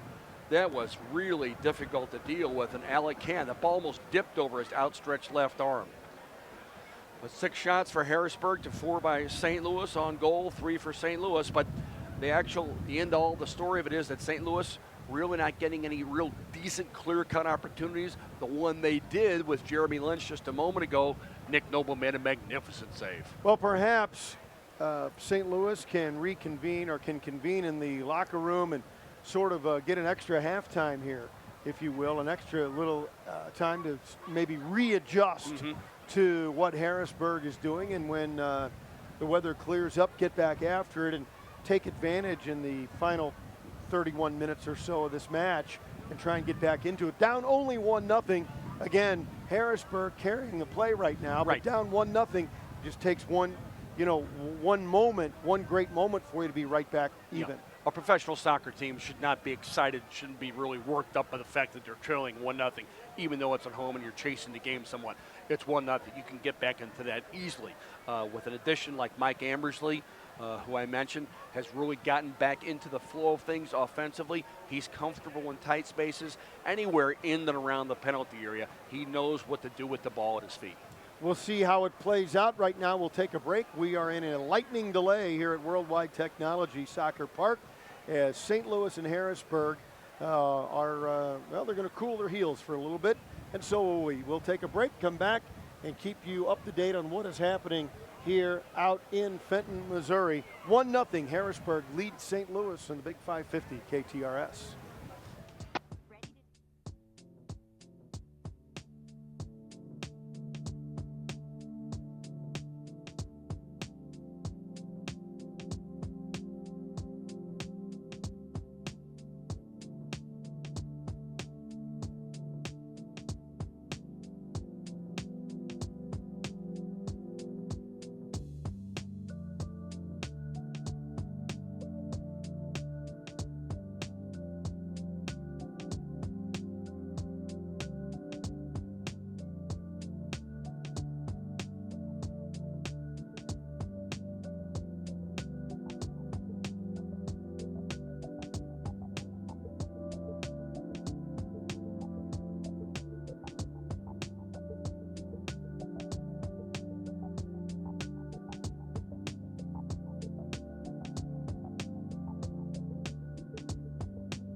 Meanwhile, let's get to those highlights.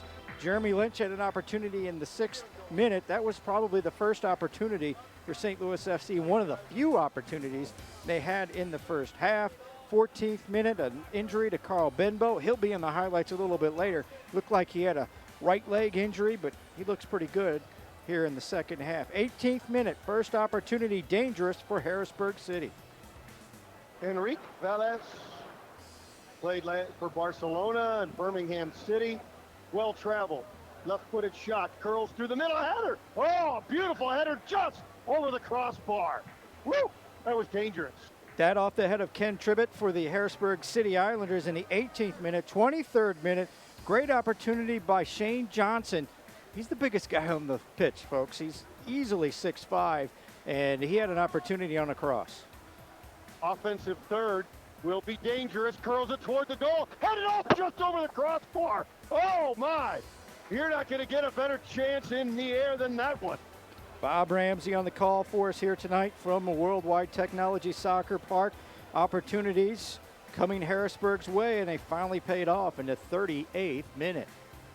Wanting to get Ayuk to run under it. He does in the area, sets up the left foot, he shoots, he scores off the defender. Eric Ayuk has been dangerous tonight for Harrisburg from the wing. He got an opportunity, pulled it back, got away from Sam Fink on the defensive side, put it in the back of the net. It's 1-0 Harrisburg on that goal at that point in the 38th minute. Then we get to the 45th minute, right before halftime. Harrisburg dangerous again on another cross. Rick Velez, who's been a vital cog for them. Sent one through, headed down, saved by Can, and booted away by the defense. Oh, what a save by Alec Can. A header at his feet. They did everything perfectly, but so did Alec Can. Harrisburg has been very dangerous. Alec Can had to be outstanding on that opportunity, otherwise it'd be 2-0 for Harrisburg. We went to halftime, tied or with a 1-0 disadvantage for St. Louis FC. Things were quiet to start out, except for Carl Benbow. We told you about him. He was injured early. He looked pretty good in the 47th minute. Diagonal ball to the left side, offensive third. Here they come. Benbow up to the top through the arc. A shot, hit the crossbar. What a blistering shot from about 30 yards out. That was an unbelievable chance for Benbow. It looked like it had goal written all over it. Today, earlier, I saw a goal that Cristiano Ronaldo scored similar to that. It was just a lightning rod of a shot, and it, luckily for St. Louis FC, hit the crossbar flush and bounced away. And that's where we're at right now in a rain delay, lightning delayed specifically, with 55:48 on the clock. So 1-0 St. Louis FC trailing Harrisburg. Do not forget, coming up on Tuesday, a big match in Kansas City for St. Louis FC as we continue play in the Lamar Hunt Open Cup competition. And that one's going to be at Sporting Park against Sporting KC. We'll be there for that broadcast. We're going to kick off our broadcast at 6 o'clock with our pregame show, and then 7:30 for the kickoff between St. Louis FC and Sporting KC. Who would have thought when we announced this a little over a year ago that already St. Louis FC would get an opportunity to play the big boys, an MLS club, and that's going to take place on Tuesday night, and we'll have it for you here on the Big 550 KTRS. But it's a busy week here this week for the St. Louis FC Soccer Club getting back into action because no rest after the game on Tuesday. They're going to have to turn around and be right back out here on Friday night. The Colorado Springs Switchbacks come to town. Steve Trichu is their coach. He's got them playing well. In fact, they're winning again tonight. We'll go through the scoreboard for you here in a little bit. They're on a roll right now. And St. Louis FC will get a look at them on Friday night here at the soccer park. Make your plans. Come join us out here. It's a good time. Folks are still standing about. The rain has stopped. Looks like hopefully we might get an opportunity to get a restart here in a little while. The beer garden is very busy. It's undercover, by the way, and folks are kind of all huddling there. We have some folks that have decided that they didn't want to sit in the rain anymore, but a lot of folks are sticking around to see what happens in this one. So make your plans on Friday. Go to stlouisfc.com, get your tickets, and come out here and spend the night with us. with the exception of this rain, and there's a little bit of a rainstorm that has come over the park, it's been a fun night. It's been a fabulous night for the fans, except for the rain. It's the wind is blowing. It's, you know, you're not really bothered by the humidity or anything. So hopefully we can get this thing started back up tonight. 1-0 Harrisburg with the lead over St. Louis FC. Let's go through the action elsewhere in USL tonight. A lot of opportunities for teams to get back into the playoff race. And one of those teams, or actually two of those teams right here tonight that we spoke of. But let's go through the Eastern Conference scoreboard for you. Richmond Kickers earlier tonight playing at their home stadium at Citi Field, taking on Montreal FC. Montreal FC struggling coming into play tonight with a record of just 1-8-1. Meanwhile, the Richmond Kickers third overall with 23 points on the table. It was a scoreless tie on the home pitch for Richmond. That one ends in a 0-0 deadlock, and meanwhile, because of that, Richmond gains a point, and they have 24 points as they inch their way a little bit higher on the table. Top team in the East, that would be the Rochester Rhinos. They came into tonight's play 25 points overall, a mark of 7 wins, no losses, and 4 ties. Bob Lilly's team has done nothing wrong all year.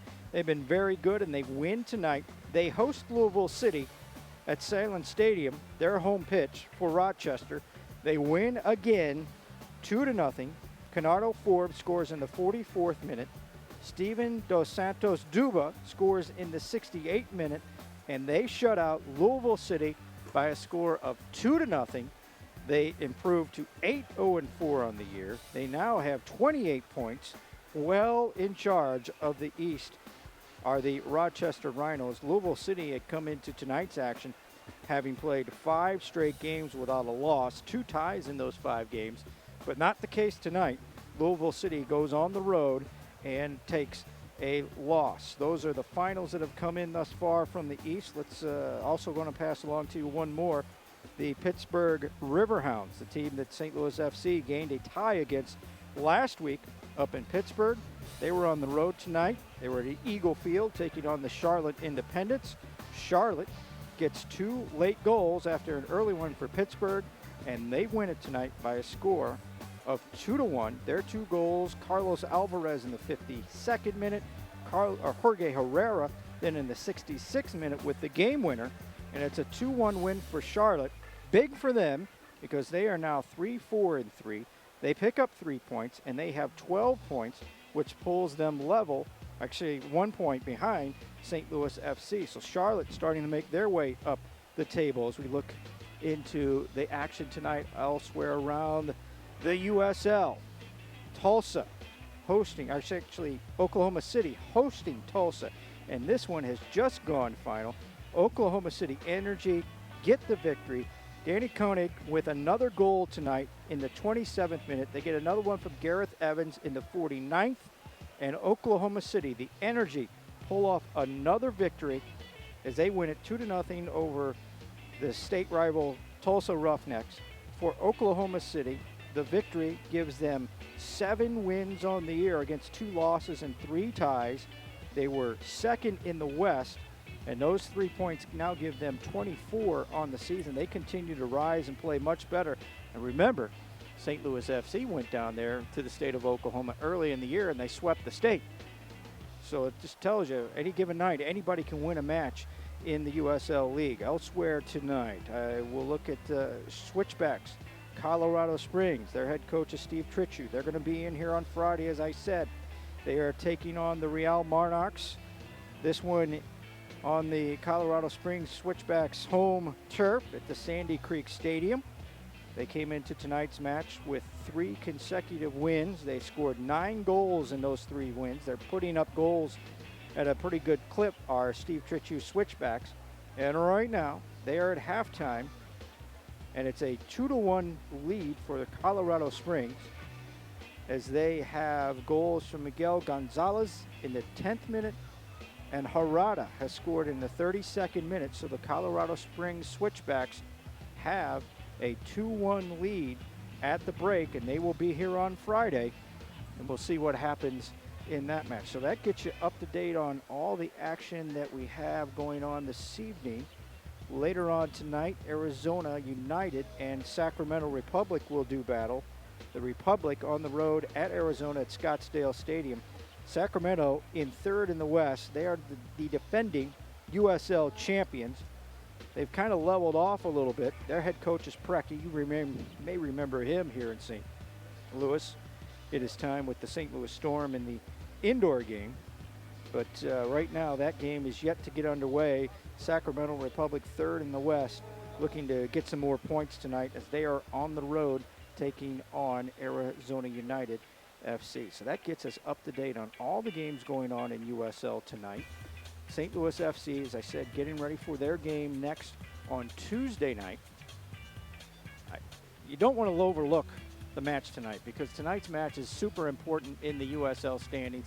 It's a home game for St. Louis FC, and they really need to stay focused tonight and come away with the win. We're in a lightning delay if you're just joining us here tonight on the Big 550 KTRS. My name is Jim Hewer, standing by Bob Ramsey and Bill McDermott. We're waiting to get this one started back up. We have no more rain in the area. We don't see any lightning, so we're just waiting for the officials to make their way out and get this one restarted. But back to my point, St. Louis FC, a lot of ties lately. They took 2 ties on the road. They were nice ties because you go, oh, come on, you're not getting victories. Anytime you can get points on the road, you take them. A hard-fought tie at Louisville City 2 weeks ago, a game in which Charles Rankin came up with a super sweet goal from a left-footed shot inside the box to tie the game late, and St. Louis FC came up with a tie in that match. And then last week on the road, St. Louis FC get a head ball from Jeremy Lynch on a right-footed cross. Lynch placed it perfectly into the back of the net. It gave St. Louis FC a tie, a hard-fought tie on the road again, this one in Pittsburgh.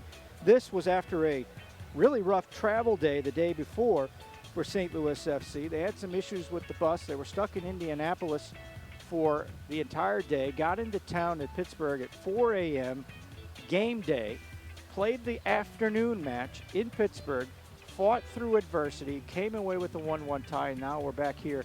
It's the St. Louis Soccer Park with the game in a lightning delay. 1-0, Harrisburg with the lead, 55-48 is where we are right now as the game has been stopped in the 56th minute. We're hoping to get this one started back up. We're going to take a break. When we come back, we'll have more coverage for you live from the soccer park. You want to come out and join us? Anytime. Go to stlouisfc.com and get your tickets. There are some games remaining. There's one coming up on Friday. The Colorado Switchbacks are in town. We'll have more discussion after this on the Big 550 KTRS.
With a weather delay, live from the Worldwide Technology Soccer Park, I'm Jim Hewer. It looks like we're going to get some people rustling about. We should be returning to action here shortly.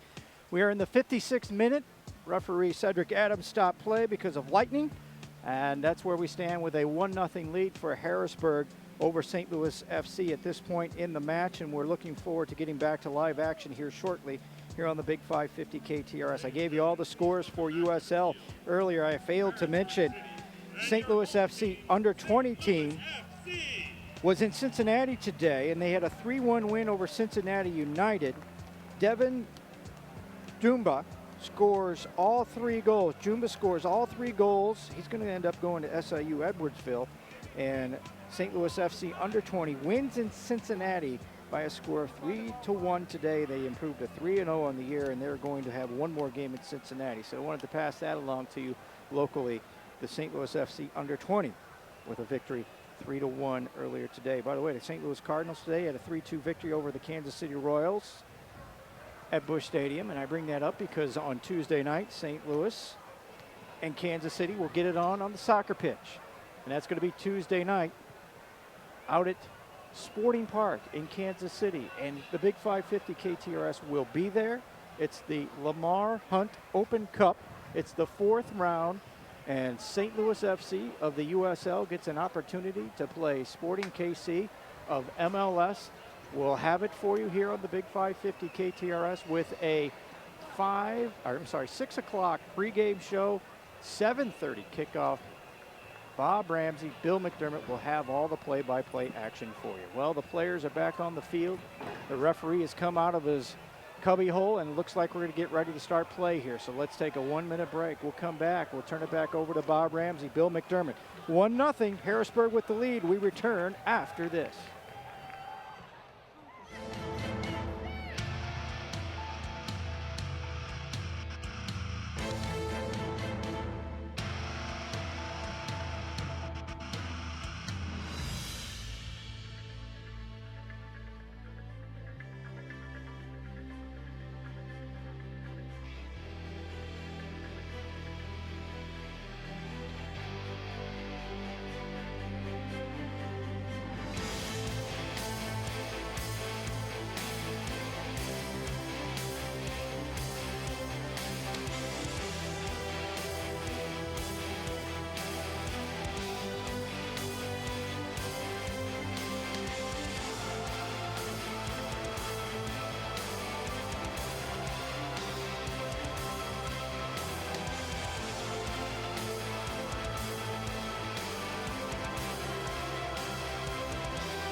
That's astoundingly difficult in this league where there is seldom, if ever, an easy game. Do you have the numbers in front of you, or does Jim have their attendance numbers? I do not. Let's just move them up. Let's just move them up to MLS. But over the years, they have always drawn well. They have been one of the teams consistently who have not been in MLS, who do indeed have some real name awareness in lower divisions of professional soccer in our country. Let's just move them up. Yeah, they used to Let be them go termed, play with the big boys. they used to be the Rochester Raging Rhinos, as a matter of fact.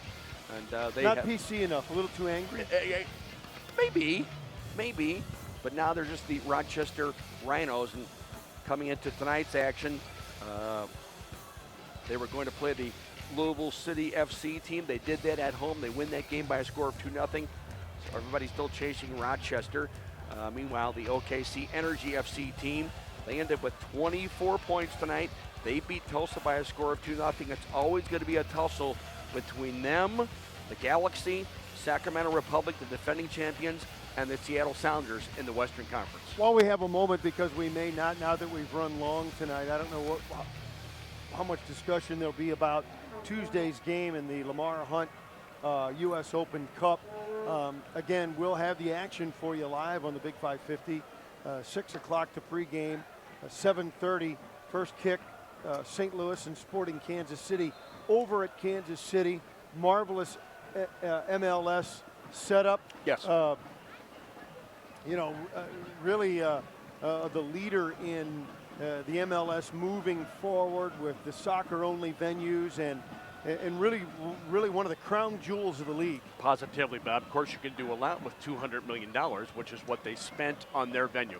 It is. Is that all you need? It is magnificent, and it'll be the site of some CONCACAF Gold Cup games that are already has been decided, World Cup qualifiers. They had a great crowd. Their most recent crowd was of 21,000 people when they defeated the Seattle Sounders, the visiting Seattle Sounders. Their best crowd ever, over 21,000 people. They're riding a 7-game unbeaten streak, and as I mentioned, they have a bye week this week at MLS, so when St. Louis FC goes up to play them at Sporting Park on Tuesday, they will get all they want. Well, I'm really looking forward to it, and I know many of the St. Louis players, I was going to say young players, but probably veterans too. Everybody wants to be noticed and get on the big stage. Positively, you want to play against an MLS team, and Dale Schilly told this team that all it takes is 90, then 180 minutes, then you're against an MLS team. Well, it took more longer than that because both games in the Lamar Hunt Open Cup in this current competition went into extra time against Des Moines and then Minnesota. We are just about ready to go, and it will be Harrisburg ball, sideline throw in off the right side. That's where it was when they stopped, and they were really putting the pressure on. And here they go again. 56 minute of play here, 1-0 Harrisburg. They knock it around the midfield, then a left-footed drive into the penalty area, headed away by St. Louis, chested down. They're on the attack, they want to put it away. Moving in out on top of shot. Oh, what a save by Alec Tan. He punched it away with the left hand. Magnificent goalkeeping from Alec Tan. Dangerous by Harrisburg. The instant this rain delay took place, after the rain delay, they immediately got into the offense. Now St. Louis has numbers, 3-on-2, long run. Lynch moves into the penalty area, sets up the right foot, steps across. The second defender comes along and foils the play.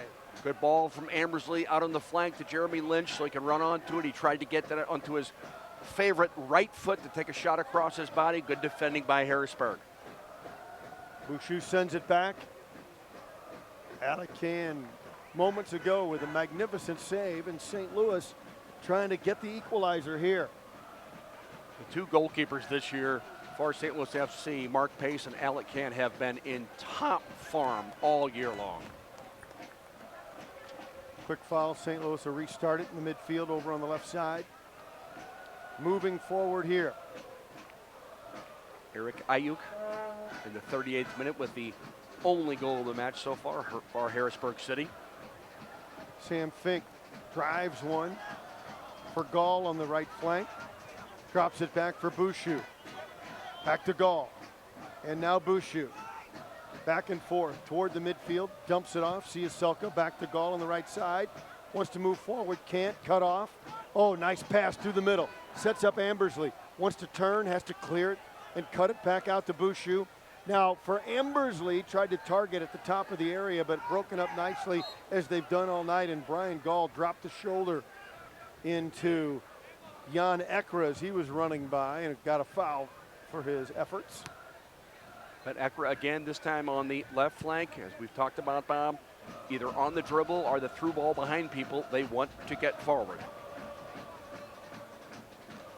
St. Louis with some good movement there for a few moments, but did not even get into the penalty area as Harrisburg has taken over pace of play. Headed through the middle, recovered by Baril. Dumps it off. Ekra, the right side. His intended target tripped and fell, and St. Louis will recover. Siasolka drops it back. They go back through the middle. Ambersley's there. He came in the second half. Swings it to the right side. Bouchou. Cross midfield. Long direct pass. On for Jeremy Lynch. It's a foot race, and it's a good one. Lynch into the corner, wins it. He draws a double team. Turns, spins around his man, but lost his footing, and they'll bring it right back out again. Good defending by Harrisburg City. Their two center backs, Ken Dribbett, he wears 6. Shane Johnson wears 5. They do a nice job playing alongside of each other, and they really get forward on every kind of free kick play. St. Louis gets the ball right back. We'll try the left side and then back through the middle. Looking for Barklage, couldn't get it to him. Harrisburg takes over, and they're on the run. Up the right flank. Looks to cut back toward the middle. Chips one across. Knocked away. Nicely done by Bouchou. Can't control it, however. Out on top, it's Ayuk. And lost out of play. St. Louis will get it back.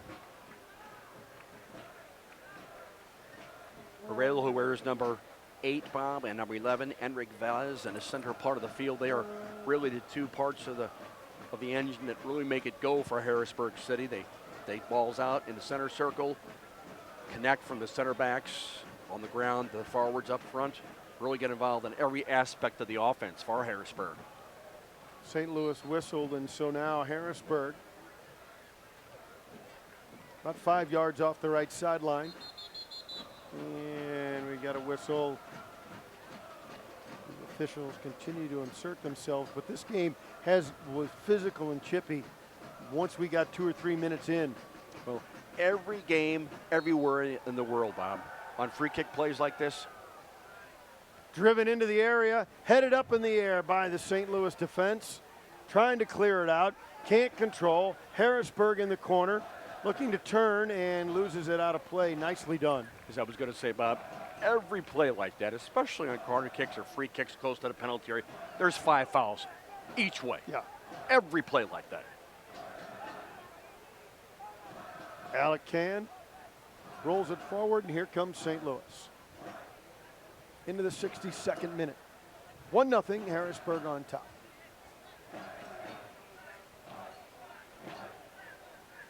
Fiaselka works the sideline, has to bring it back. Sam Fink drives it. Little backspin, wind caught it. Back to retrieve Bouchou on the right sideline. Bouchou on the attack, beats one man, curls it back to the middle. Ambersley's there in a double team, heads to the sideline, cuts it back and into the middle. There was Siasolka. Back for Fink at the center line. Fink swings it left. St. Louis trying to attack in the offensive third. Into the area, has a man. They shot all over the crossbar. Oh, Barklage had an open net and shot it over the crossbar. Good work by Brandon Barklage, who's been playing more in advanced position offensively for St. Louis FC to start this second half. Good ball on the ground into his path with the outside of his right foot just over the top of the crossbar at that near post. Good work, a good ball into Barklage on the ground at his feet. What an opportunity. I really thought that was going to be the equalizer. Siasolka a bit more centrally located, playing the balls around the park, finding people like Ambersley and Barklage in the process. Harrisburg drives one. Up the left side. Oh, what a slide tackle to knock it away. Great work by Bouchou. Really a hard tackler is number 17, Jacob Bouchou. Remember what his assistant coach at Indiana, Brian Mazanoff, said. He's the best ball winner I've ever seen or coached, and that's number 17, Jacob Bouchou. That's quite a statement from that especially program. from Mazanoff, yes. St. Louis now on the attack again. Ambersley sends one far to the left side, setting up the right foot, turns, one step too many, and the defense never bit. What a great tackle in the open field by number 21, Eric Cruz. Good change of play from St. Louis FC to try to isolate Jameel Hardware. They did just that. And an excellent tackle. Good work in their own penalty area. No fouling, keeping the ball, then playing out of their own backfield. Vandergriff for St. Louis. Long diagonal pass, wants Hardware again. Up the left flank. Hardware, offensive third, takes on 2 defenders. Ball gets through, tries to win it, knocked away. Is that going to be a corner? I believe it is. Yes, it is. Good work coming in off the flank by Jameel Hardware. Nice 1-2 with Brandon Barklage, who, as I mentioned, has pulled a bit more forward offensively for St. Louis FC. And he's dangerous in the position coming in off that left flank, number 25, Brandon Barklage. Sulka will be out of the left corner. Fink and Gall, Ambersley trying to find space. Lynch as well, all in front of the keeper. He's not happy. Far post, looking for it, headed in the middle, still in the air, knocked away. Opportunity. Barklage runs it down. Diagonal ball into the area again. St. Louis there. Gall had it at his feet for Lynch. Chips one through, looks for a man, knocked away by the defense. Ball sent into the penalty area, right at the penalty area spot, looking for Sam Fink, who was still forward from the past cross ball. Ambersley now. Feels more like a desperate St. Louis team, Bill. They're trying to get the 3 points, Bob, and in particular, set the pace of play, make a statement. Making a statement in a home game. Dale Shilly said these guys have been resilient despite all the injuries, various call-ups, players being loaned, things of that nature. They've been resilient. They got their eyes on this game. They got their eyes on Tuesday night as well. Vandergriff with Fink at the center line. Drives one through, looks for a man. They wanted Brian Gall, but it was sniffed out. Ambersley recovers at the penalty arc, but too much traffic and they tip it away. Good tackling by the defense of Harrisburg City, but nonetheless, nice work by Mike Ambersley on the dribble. That's his job, Bob, coming into the second half. Dribble at the defense. They send into the St. Louis area. Nice play. Bushu wins it, sends it back to midfield. Sulka with the juggle. He'll roll it back for Fink. Sulka and Brandon Barklage have shifted positions. Bob, Brandon getting a bit wider, either on the left, sometimes the right flank as well, getting a little bit more actively involved in the offense. And I see Fink and Vandergriff switching back and forth as play dictates. Fink with it. Approaches the center circle, long and direct, through the air, too far. That's the idea, though. On the angle out of the backfield, over the top of everyone, trying to find Brian Gall.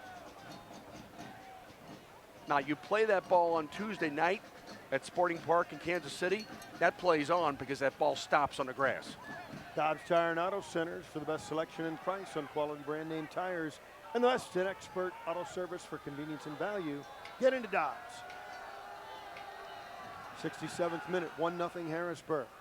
St. Louis has changed the pace of play and carried it, but now looking to change that back again. Ayuk, long drive, well over the top and out of play, and St. Louis gets it right back. And by the way, if you're interested in a refreshingly different banking alternative here in the St. Louis area, in the St. Louis market, well, welcome to the world of Triad Banking. Your business, your family, your bank. TriadBanking.com.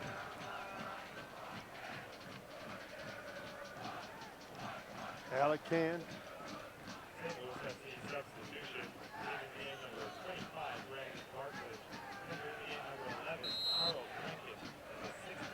Charles Rankin in for Barklage. Interesting.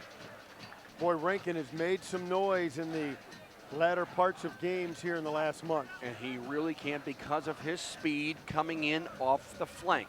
And it'll be his job right now to do just that. He has to come in to change the game. St. Louis trailing 1-0. Schaefer for Harrisburg. All the way to left to right, sideline to sideline. Harrisburg controls, sends one to their target man up top. Lost it, St. Louis takes over Gall. Gall sends it forward. He has Hardware on the left side. Burst of speed, past the defender, sets up another, spins around another. Hardware to the penalty area. Hardware in a triple team, a quadruple team, and it's one too many. And they finally take it away, and he goes down. Jameel Hardware doing his best out on that left flank. Still not 100%. Having a difficult time getting back into being 100% with that strained quadricep muscle. Still down on the pitch. Running in off that left flank is number 7, Jameel Hardware.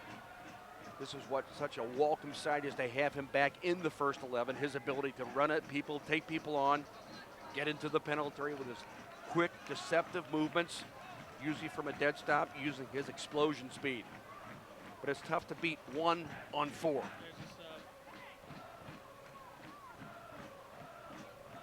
Looking for a quick switch over there, and they're going to throw it in, and St. Louis will take over. First change for the visiting Harrisburg City Islanders, number 18, Jimmy McLaughlin. He's 22 years of age. Yet another player on loan from the Philadelphia Union. A long ball sent in for Ambersley. Took a bounce away from him and knocked away by the defense. St. Louis will get a corner. Tribbett, I think, made a little mistake there. He kind of pounded his fist. He didn't handle that the way he wanted, and Rankin will boot it in quickly. Ambersley sets up Rankin, chips one to the far side. Header, they score!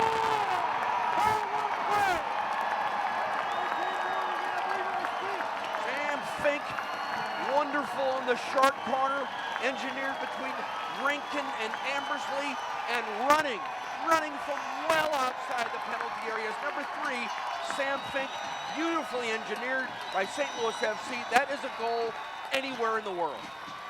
Bill McDermott, you mentioned how Rankin comes in and makes things happen, and he did it again. He comes in, plays a sharp corner, gets it back.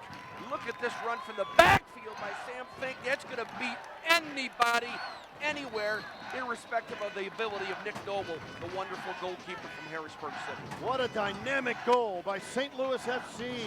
We're all even, 1-1 into the 71st minute.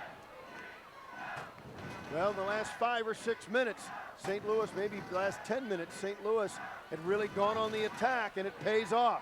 Now here they go again. Remember Sam Fink in the 82nd minute against Wilmington back on May 9th, Bob. That's right. Got that goal when St. Louis FC beat visiting Wilmington by a score of 1-0. But Rankin comes in, plays the sharp corner. Ambersley with his back to play, lays it off for Rankin, crosses it first time, curls it away from the defense, waits for the runner. It's the late arriving Sam Fink. Wonderful goal by St. Louis FC. Just the way they drew it up? Indeed. Ambersley, Rankin, and then Fink. Now, here comes Bouchou. Out on top, Rankin has space. He shoots. Oh, what a save! Noble flying at the ball. Arms akimbo, slammed it away. Charles Rankin again coming off the right flank. Ball played to him by Jacob Bouchou. Look at this run into the penalty area, shooting at the near post. It's Nick Noble with another save for Harrisburg City. Noble had to do his Elastic Man impression there. He just tried to spread out. Rankin changing games when he comes in. That's under his job description. Out of the right corner, bounced in front. St. Louis wanted a handball called. Not going to get it, we play on. Here comes Harrisburg. Up through the middle. McLaughlin, fresh legs. Sends it to the right side. They look to set it up. Here comes Ayuk. He curls back out of there, and they'll slow it down now. We're even in the 72nd minute. Looking to step into the play, Schaefer. He was held up by Ambersley, and St. Louis moves it forward. Oh, and then Lynch is pulled down from behind. He was going to have a one-on-one breakaway, and there's the yellow card. And Lynch says, get into it, crowd. It's very lucky for that last defender, number 5, Shane Johnson. That wasn't in the center part of the field, and Johnson was not the last defender, otherwise he would have been sent off. That'd have been called in every league, including the NBA. No question whatsoever. And that's difficult to get a foul in that game. You can play till midnight and not get a foul call. 1-1 our score. This second half, after the rain delay, has really picked up end-to-end action. St. Louis on the attack again. Well, a lot of it had to do with Siasulka moving to the central part of the field. Barkledge getting a little more involved in the offense on the right flank, left flank. Rankin runs under one again in the right corner, knocked away. It'll be a throw-in just off the right corner. Here's Jeremy Lynch battling that last defender. It's number 5, Shane Johnson. If there was not a last defender behind Shane Johnson, and that's in the middle of the field, that is legitimately denying a legitimate goal-scoring opportunity. St. Louis turns it over. Harrisburg will get it back. We're tied 1-1, 74th minute. Some referees will quibble with the distance from goal there. However, you have to have a feel for the temperature of the game. If it's the last forward against the last defender, irrespective of where it is on the field, that's a goal-scoring opportunity. And with Lynch, that was going to be anyway. Booted to midfield, paddled for, Brian Gall settles, chips it ahead, he has Lynch, and the flag goes up. I do not know about that. The official shakes his head as the crowd boos. Every name in the book except Buddy. Referee Cedric Adams whistling up for the offside. It looked like Lynch was even with that last defender when it was played over the top by Gall. A completely impartial crowd disagrees. St. Louis wins it back in the midfield. Good work. Carrying the play now. Yes, nice work there by Ambersley to find the second person. Bouchou wants Rankin, sends it into the corner. Rankin runs it down. Oh, and he couldn't save it. He tried to salvage it first. Good work by Charles Rankin. They'll bring it out. Jeremy Lynch whistled up offside there against that last defender coming off. Nonetheless, was Nick Noble off his goal line. Good work again by him. 6 feet 4 inches of him, 30 years of age, played his intercollegiate soccer at West Virginia University in his 4th year. Brian Gall takes a shot to the chops. And for his trouble, St. Louis wins the ball, keeping the pressure on. It's like a different team since the rain delay. Dramatically different, realizing full well they have to get 3 points in home games. Brian Gall, he has 3 goals so far this year, as does number 9, Jeremy Lynch. Sam Fink gets his second. Charles Rankin comes in and immediately changes a game, similar to what he did 2 weeks ago. Siasulka going to send it back. Vandergriff runs it down. Vandergriff wants to drive one. Sends one for Hardware on the left side. Offensive third. A little bit of a side volley trying to send it into the penalty area, but knocked by the defense. Knocked away, and they bring it out. Running over the top. Siasulka tried to steal it back, and they clear it out of play. And St. Louis will get the throw in. Siasulka gets forward from that holding position, makes that last defender play. It's a touch for Gall. And they lose it again out of bounds. St. Louis will get another throw in. Offense via the throw in.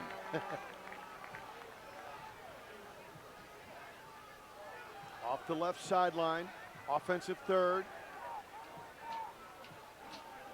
He wants Hardware. Nope, back for Ambersley. Sends that back to Sam Fink at the center line for Vandergriff in the circle. Vandergriff clears it back to the right side. That's Bouchou. Moves in. Side of the area. Tries to cut it back to the middle, but the second defender takes it away.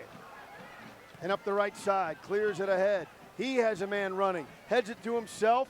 Slide tackle. Knocked away. Oh, what a play. A desperate play. Had he not succeeded, it would have been one-on-one. And you don't want any part of Ayuk running one-on-one with your goalkeeper. No, sir. All the way back, and Noble will make a play to get it out of his area. Taken away by St. Louis. Gall couldn't control. Now along the side, not a play, and St. Louis will get it. 78th minute, tied 1-1. Chad Vandergriff, by the way, from center back, Bob, doing a nice job of spraying the balls to the left and right flanks on angles. Being very aggressive. Ball goes out of play. Tip off of Hardware, and so Harrisburg brings it back through the middle. Send one deep, look for somebody to run on, but Alec Can for St. Louis quickly releases and sends it to the right side for Bouchou. For Siasulka. Back to Bouchou. Here comes Jacob up the right side with Rankin, who's already made a presence off the bench. Felt Oh, and then just dribbled away off the foot of Bouchou. And we're going to have a substitution. Change for the Harrisburg City Islanders. Coming on as number 9, Garrett Pettis, in his 3rd season. Out of Lipscomb University. Came up through the youth academy system for the City Islanders. Quick throw in, taken away by St. Louis, ahead to Gall. Gall and Rankin. Rankin tried to split a double team, couldn't. Recovered and taken over. Ekra sends it back through. Has Velas into the area, coming back to make a nice play. Bouchou, and then under pressure, boots it to midfield. Taken over by Harrisburg. Rankin steals it away with Lynch and Ambersley. Now Gall. Quick first touches through the midfield. St. Louis up the left side. Good long run there. Looking for Hardware. He couldn't come up with it, and Harrisburg regains possession. They want to attack. Have a man in deep on a long run, but too far ahead, and St. Louis will take over in their own end. Here, number 9, Garrett Pettis. You just came in the game. There's been a rain delay. You've been sitting. Chase this ball down, sprint towards a corner flag. Run at full speed about 40 yards. Into the 79th minute. We're tied 1-1. Equalizing goal from Sandfink. Set up by Rankin. Yeah, off that And sharp Ambersley. corner. It was very nicely done, Bob. Rankin, Ambersley, Rankin, and Fink roaring in with the header to tie this game. Knotted up at 1 apiece. Well, keep chipping it up the sideline and gaining territory. Now St. Louis throws it into the back, and Vandergriff again.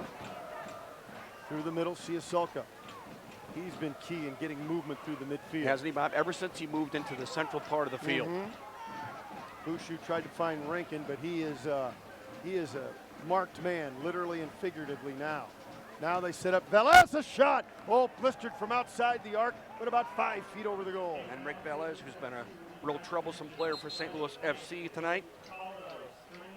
Just in that 1-year contract for Harrisburg City Islanders from well outside the area. With a very proficient left foot just over the top of the crossbar, but he knows exactly where to go to get the ball, and then when he gets it at his feet, knows exactly what to do with it. Beta Sports has 6 locations in the metro area, offering indoor and outdoor adult soccer leagues with men's, co-ed, and women's divisions. Register a team or sign up for a house team. Details at betasports.com. Get your friends together and play soccer. St. Louis FC with yet another change here in the 81st minute. This will be Nick Bibbs coming on. He has not played for a while due to injury, so some more speed coming in for St. Louis FC. He comes into the right back position for Jacob Bouchou. Out of Philadelphia and Syracuse, 24-year-old Nick Bibbs. Oh, a man goes down in midfield. The crowd didn't like it. I don't think the official had a good angle there. We'll probably on YouTube be able to get a look. Is that Shane Johnson? Yep. No. Number 9, Jeremy Lynch, battling number 5. Strong center back for Harrisburg City, Shane Johnson. The area challenge, Shane Johnson, number 5. Jeremy Lynch, number 9 for St. Louis FC. Tied at 1. 82nd minute. Booted away. St. Louis will get it back. Sideline. Just over the touchline for Harrisburg, trying to get forward. Still on those flanks. They're dangerous there. They have ample speed of their own, Bob. Fired forward. Lynch felt like he was fouled, And he lost was. the ball. Saying, what's going on here? Harrisburg takes over. Moves into their offensive third. Up the right side, toward the middle for their target. And then he dumps it back, looking for Ekra. Ekra swings it left with Schaefer. They'll send it all the way back. Johnson's there. Johnson, long, direct, through the middle, target set up, knocked away. Nick Bibbs, but couldn't clear it all the way out. Left-footed shot rolls through harmlessly and out of bounds. Good deep ball sent into the penalty area from Shane Johnson to the feet of number 9, Garrett Pettis. That's a troublesome ball from the center back, from the center circle almost, Bob, in on the ground into the penalty area, so a forward can deal with it. Pettis looks like a big, strong guy as a target man up there.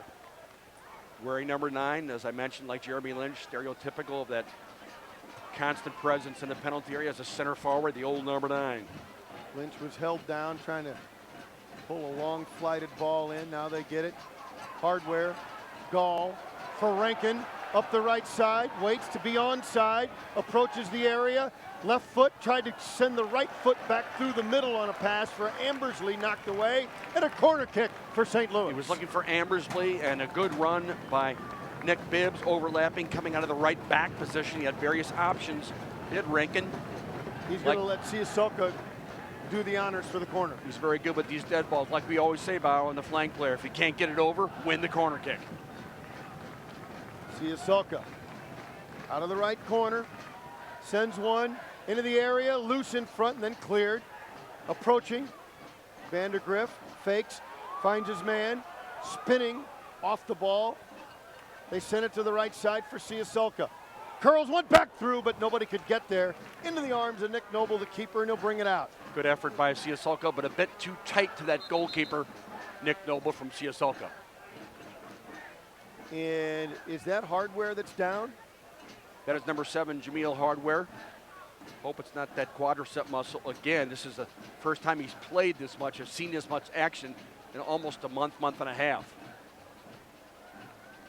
So he is down, and Alec Cann's going to go over, talk to his coach, get a breather. I'll remind you that St. Louis-based Worldwide Technology is a proud supporter of St. Louis FC and all soccer in St. Louis, recognized by Fortune magazine as one of the 100 best places to work 4 years in a row. Worldwide Technology understands that with the right culture and teamwork, great things happen. Maybe great things will be happening tonight for St. Louis, trying to come from behind. They've equaled it up. We're all even, 1-1, going into the 85th, into the 86th minute. Simply cramping up is number 7, Jameel Hardware. As I Good mentioned, news. Bob has not played this much soccer in a month, sometimes maybe almost 2 months. Right. He's up and moving. Nick Noble's been playing very well tonight. A little bit of a limp, though. For the visiting Harrisburg City Islanders. But Sam Fink gets it in beyond number 1, Nick Noble. As a matter of fact, Manuel Neuer could have been in goal there. He wouldn't have stopped that. Flighted across to the opposite post by Charles Rankin.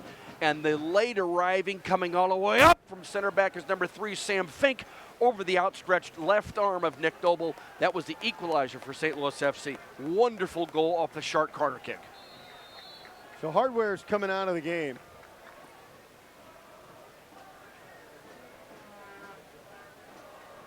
St. Louis FC substitution.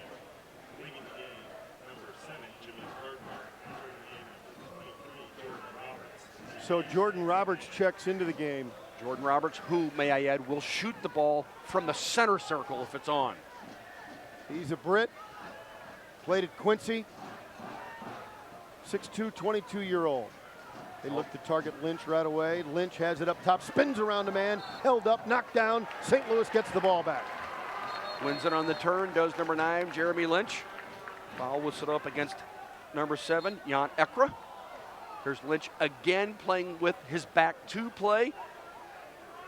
Now Knocks it, tries to make it on the turn, whistled up as Ekra on the foul. This will just be curled into the penalty area by Brian Gall. Very simple here, looking for a redirection from a player coming in off the opposite flank. Harrisburg, little gamesmanship with the officials. Nick Noble, believe me, knows the dangerous aspect of this play because it's going to be curled into the penalty area. And there it goes now, lofted inside, punched out as he went over the top. And we got a whistle. It's excellent goalkeeping by Nick Noble on the punch clearance. He went straight to the ball and threw a couple of players en route. As soon as the ball was in the air, Bob, he was off his goal line. Immediately. That's a great decision by the goalkeeper, number 1, Nick Noble. On the punch clearance, nicely done. Noble's had some saves tonight, some good ones. Especially in this second half. Very much so, Bob. He's kept it a 1-1 game. Throw in, St. Louis looks to send it up the left side, but instead send it out of play. turns it right back to Harrisburg. We'll have some added time here for sure as we go into the 88th minute. Might be several minutes, actually. And now Harrisburg, left-footed shot, but well-sided and well-positioned. Alec Can plays it easily and gets it out to Rinkin. Rinkin up the right side. Can he turn on the speed? Here he goes. He beats one man and another, and he's run off the ball hard with the shoulder. They play on. You do not want to race Mr. Rinkin. Now, they come back up the left side, and they have a foot race moving on into the middle, and Vandergrift, as they curled back, beat Ayuk off the ball and got it cleared out. Good work from Chad Vandergrift, who would not let that play die, and he realized who he was playing against, number 22, Eric Ayek, who's been an absolute thorn in the side all evening long of St. Louis FC. Really with some troublesome runs coming in off the respective flanks. Harrisburg again on the right side, now through the middle with Ekra. Sends it back for Johnson. Wheels it left to Schaefer. Up the left flank. Into the offensive third. Curls it back out top. Has his man Ekra there. Looks to target Pettis. Back for Ekra, but broken up, and Ambersley has it. Ambersley curls one. Oh, a desperation diving header. They have saved a game winner. Lynch would have been one-on-one with the last defender. A good diving header by Shane Johnson. Now they attack again. Have a man running onto the ball. But St. Louis gets back. And, oh, man, run out of play. And it's a card. Should be a card. There it is. There's the yellow card. Whistle up against number 20, the team captain, Neil Schaefer. And Jordan Roberts out of the stadium. At the end of play here, an absolutely foolish foul by number 20. I'm sorry, Nick Bibbs. Ran Neil Nick Schaefer. Bibbs out.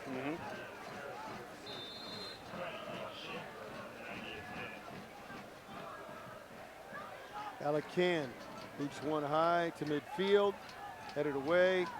Gall is there. They drive right through him. He throws an elbow back, gets one back in the ribs, and they're going to say his last elbow trumps. Harrisburg gets the ball back. Minimum of 4 minutes of extra time. Whistle up by Kamram Divanbagi. That's sent through and out of play, and St. Louis will get it back. Dobbs Tire and Auto Centers for the best selection and price on quality brand name tires and the best in expert auto service. For convenience and value, get into Dobbs. St. Louis brings it back. Looking for Rankin. Rankin and Ambersley. Oh, nifty little back heel for Ambersley. He thought he was fouled as they took the ball away. They come with a back heel as well up the left side. Finding Beryl to the right side with Ekra. Ekra, a long run. Controls, swings it right. Looking in. Tried to flight one through the middle. Headed out of there. Nicely done by Nick Bibbs. But St. Louis can't control. Chip to the left side. In their offensive third. Booted away. Rankin poked it but couldn't control it. Now Schaefer sends it all the way back for Johnson. Harrisburg tries to attack again. And they roll it too far, and St. Louis will get it as it rolls over the end line. Good attempt to get it in behind that last defender, though. That's always troublesome. Behind the player, then he has to go chase with his back to play. It's always difficult. Added time here. Get the ball forward, get it into the penalty area, or get it to Rankin or someone with speed on the flanks to win it, run at people, and draw a foul. If nothing else, get it into the penalty area on the dribble. Lynch wins the ball. Ambersley drives forward, or rather that was Marr, and he's tripped up, and St. Louis will get it. Good work by Parker Marr on the dribble. Chippy out there. Headlocks, elbows, jaw jacking. These are two teams that are desperate for 3 points. And Charles Rankin wants to get on with it here, and referee Cedric Adams pointing to his watch. Here's Parker Marr again going forward on the dribble. Keeps it on the free kick. Nice job by Marr to get forward on the dribble. Again, Siasulka will just send this into the penalty area, trying to look for a redirection, or send it wide and have someone headed across the goal mouth area. Looking to drive it into the penalty area. Here we go. Driven in. Driven on and booted away. Good defensive play. Good clearance by Harrisburg City. Marr runs it down for St. Louis. Wanted Brian Gall. He's been marked well all night. Back through the middle. Bibbs tries to win it. He couldn't. Loose ball. They send it left. Here they come again. Driving up the left side. Turns it over. Left-footed shot right onto the save. Alacan. Alacan makes the save, Bob, because he's perfectly positioned. Comes out, sees the runner coming at the near post. He cuts it off. There's nothing to shoot at here. Good goalkeeping by Alacan. Right into his midsection. Good work. Boots it into midfield. Again, Harrisburg trying to regain the tempo and pace of this game, and I think they have. Yeah, and on the road, Bob, not even comfortable settling for 1 point. Schaefer, Benbow, turns, curls back, looks for an opening, can't find it. Swings it back left for Schaefer. Schaefer curls one into the middle, knocked away there, Vandergriff. Back out top, to the left side. 2 players go down, they play on. Schaefer again, curls one, wants the far post, headed right on. Oh, and Alacan there for the save. Number 9 again, Bob, you talked about him, Garrett Bettis. Seemingly comfortable as he entered, playing anywhere in and around that penalty area. Gets the flicked on header, but Alacan there again. Good ball curled into number 9, Pettis. He snapped that off nicely, didn't he? That was number 11, excuse me. Number 11, Enrique Velez. Back through the middle, St. Louis can't hang on to the possession. Velez again. Up the side and out. St. Louis gets it back. Long ball. It'll be too far for Rankin this time as the ball skipped instead of checked up. Referee looks at his watch. Has to be very close to being the end of this match. And there goes the whistle by referee Cedric Adams. Well, St. Louis, Bill, seems to be consistent in finding ways to get points, but not the big 3 gulps points. of points Exactly. that they want. And especially, Bob, our theme has always been protecting your home venue and eventually getting those 3 points at home. So consequently, the solace you take from this is not losing a home game, getting that 1 point, another point, the 3rd tie in a row, the 3rd 1-1 tie in a row, but a wonderful tying goal, a great equalizer by St. Louis FC as number 3, Sam Fink, gets his 2nd goal of the year to make the final score 1-1 between Harrisburg and St. Louis FC. Finding a way, Bill, to capture the energy that we've seen at the end of games, whether it's in those extra time periods, whether it's in the last 10, 15, 20 minutes of regulation. It seems that consistently St. Louis finds a way to get to another gear, but when they do that, it seems that they're almost always behind at that point. Well, not getting behind the 8 ball and then getting to that gear, that seems to be the formula they're searching for. As I mentioned earlier, Bob, at halftime, at our halftime intermission, even though it's a home game and even though it's just a 1-0 deficit, you're still, nonetheless, chasing the game. Right. And you're chasing the game at home, which is what you do not want to do. You can't chase at home. Put the other team under the pressure in your home venue. They're getting the opportunities. They still are not playing with a real solid first 11. Dale Schilly has pointed that out. Right. He admires the resilience of this team, but Harrisburg scored early. They got their first goal in the 38th minute, their lone goal. It was number 22, Eric Ayuk, who had a wonderful game, I thought, for the Harrisburg City Islanders. And then the equalizer on the short corner.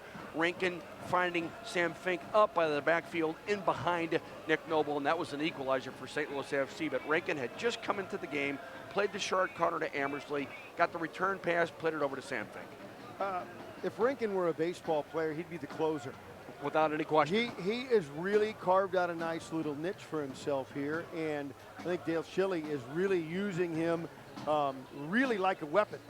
Well, the first part of the year, he was in and out of the first 11, number 11, Charles Rankin, just 21 years of age. Played for Portland in 2012, did number 11 Charles Rankin. He's trained with Arsenal, with Munich 1860. He was initially in the under-17 residency program in Bradenton, Florida.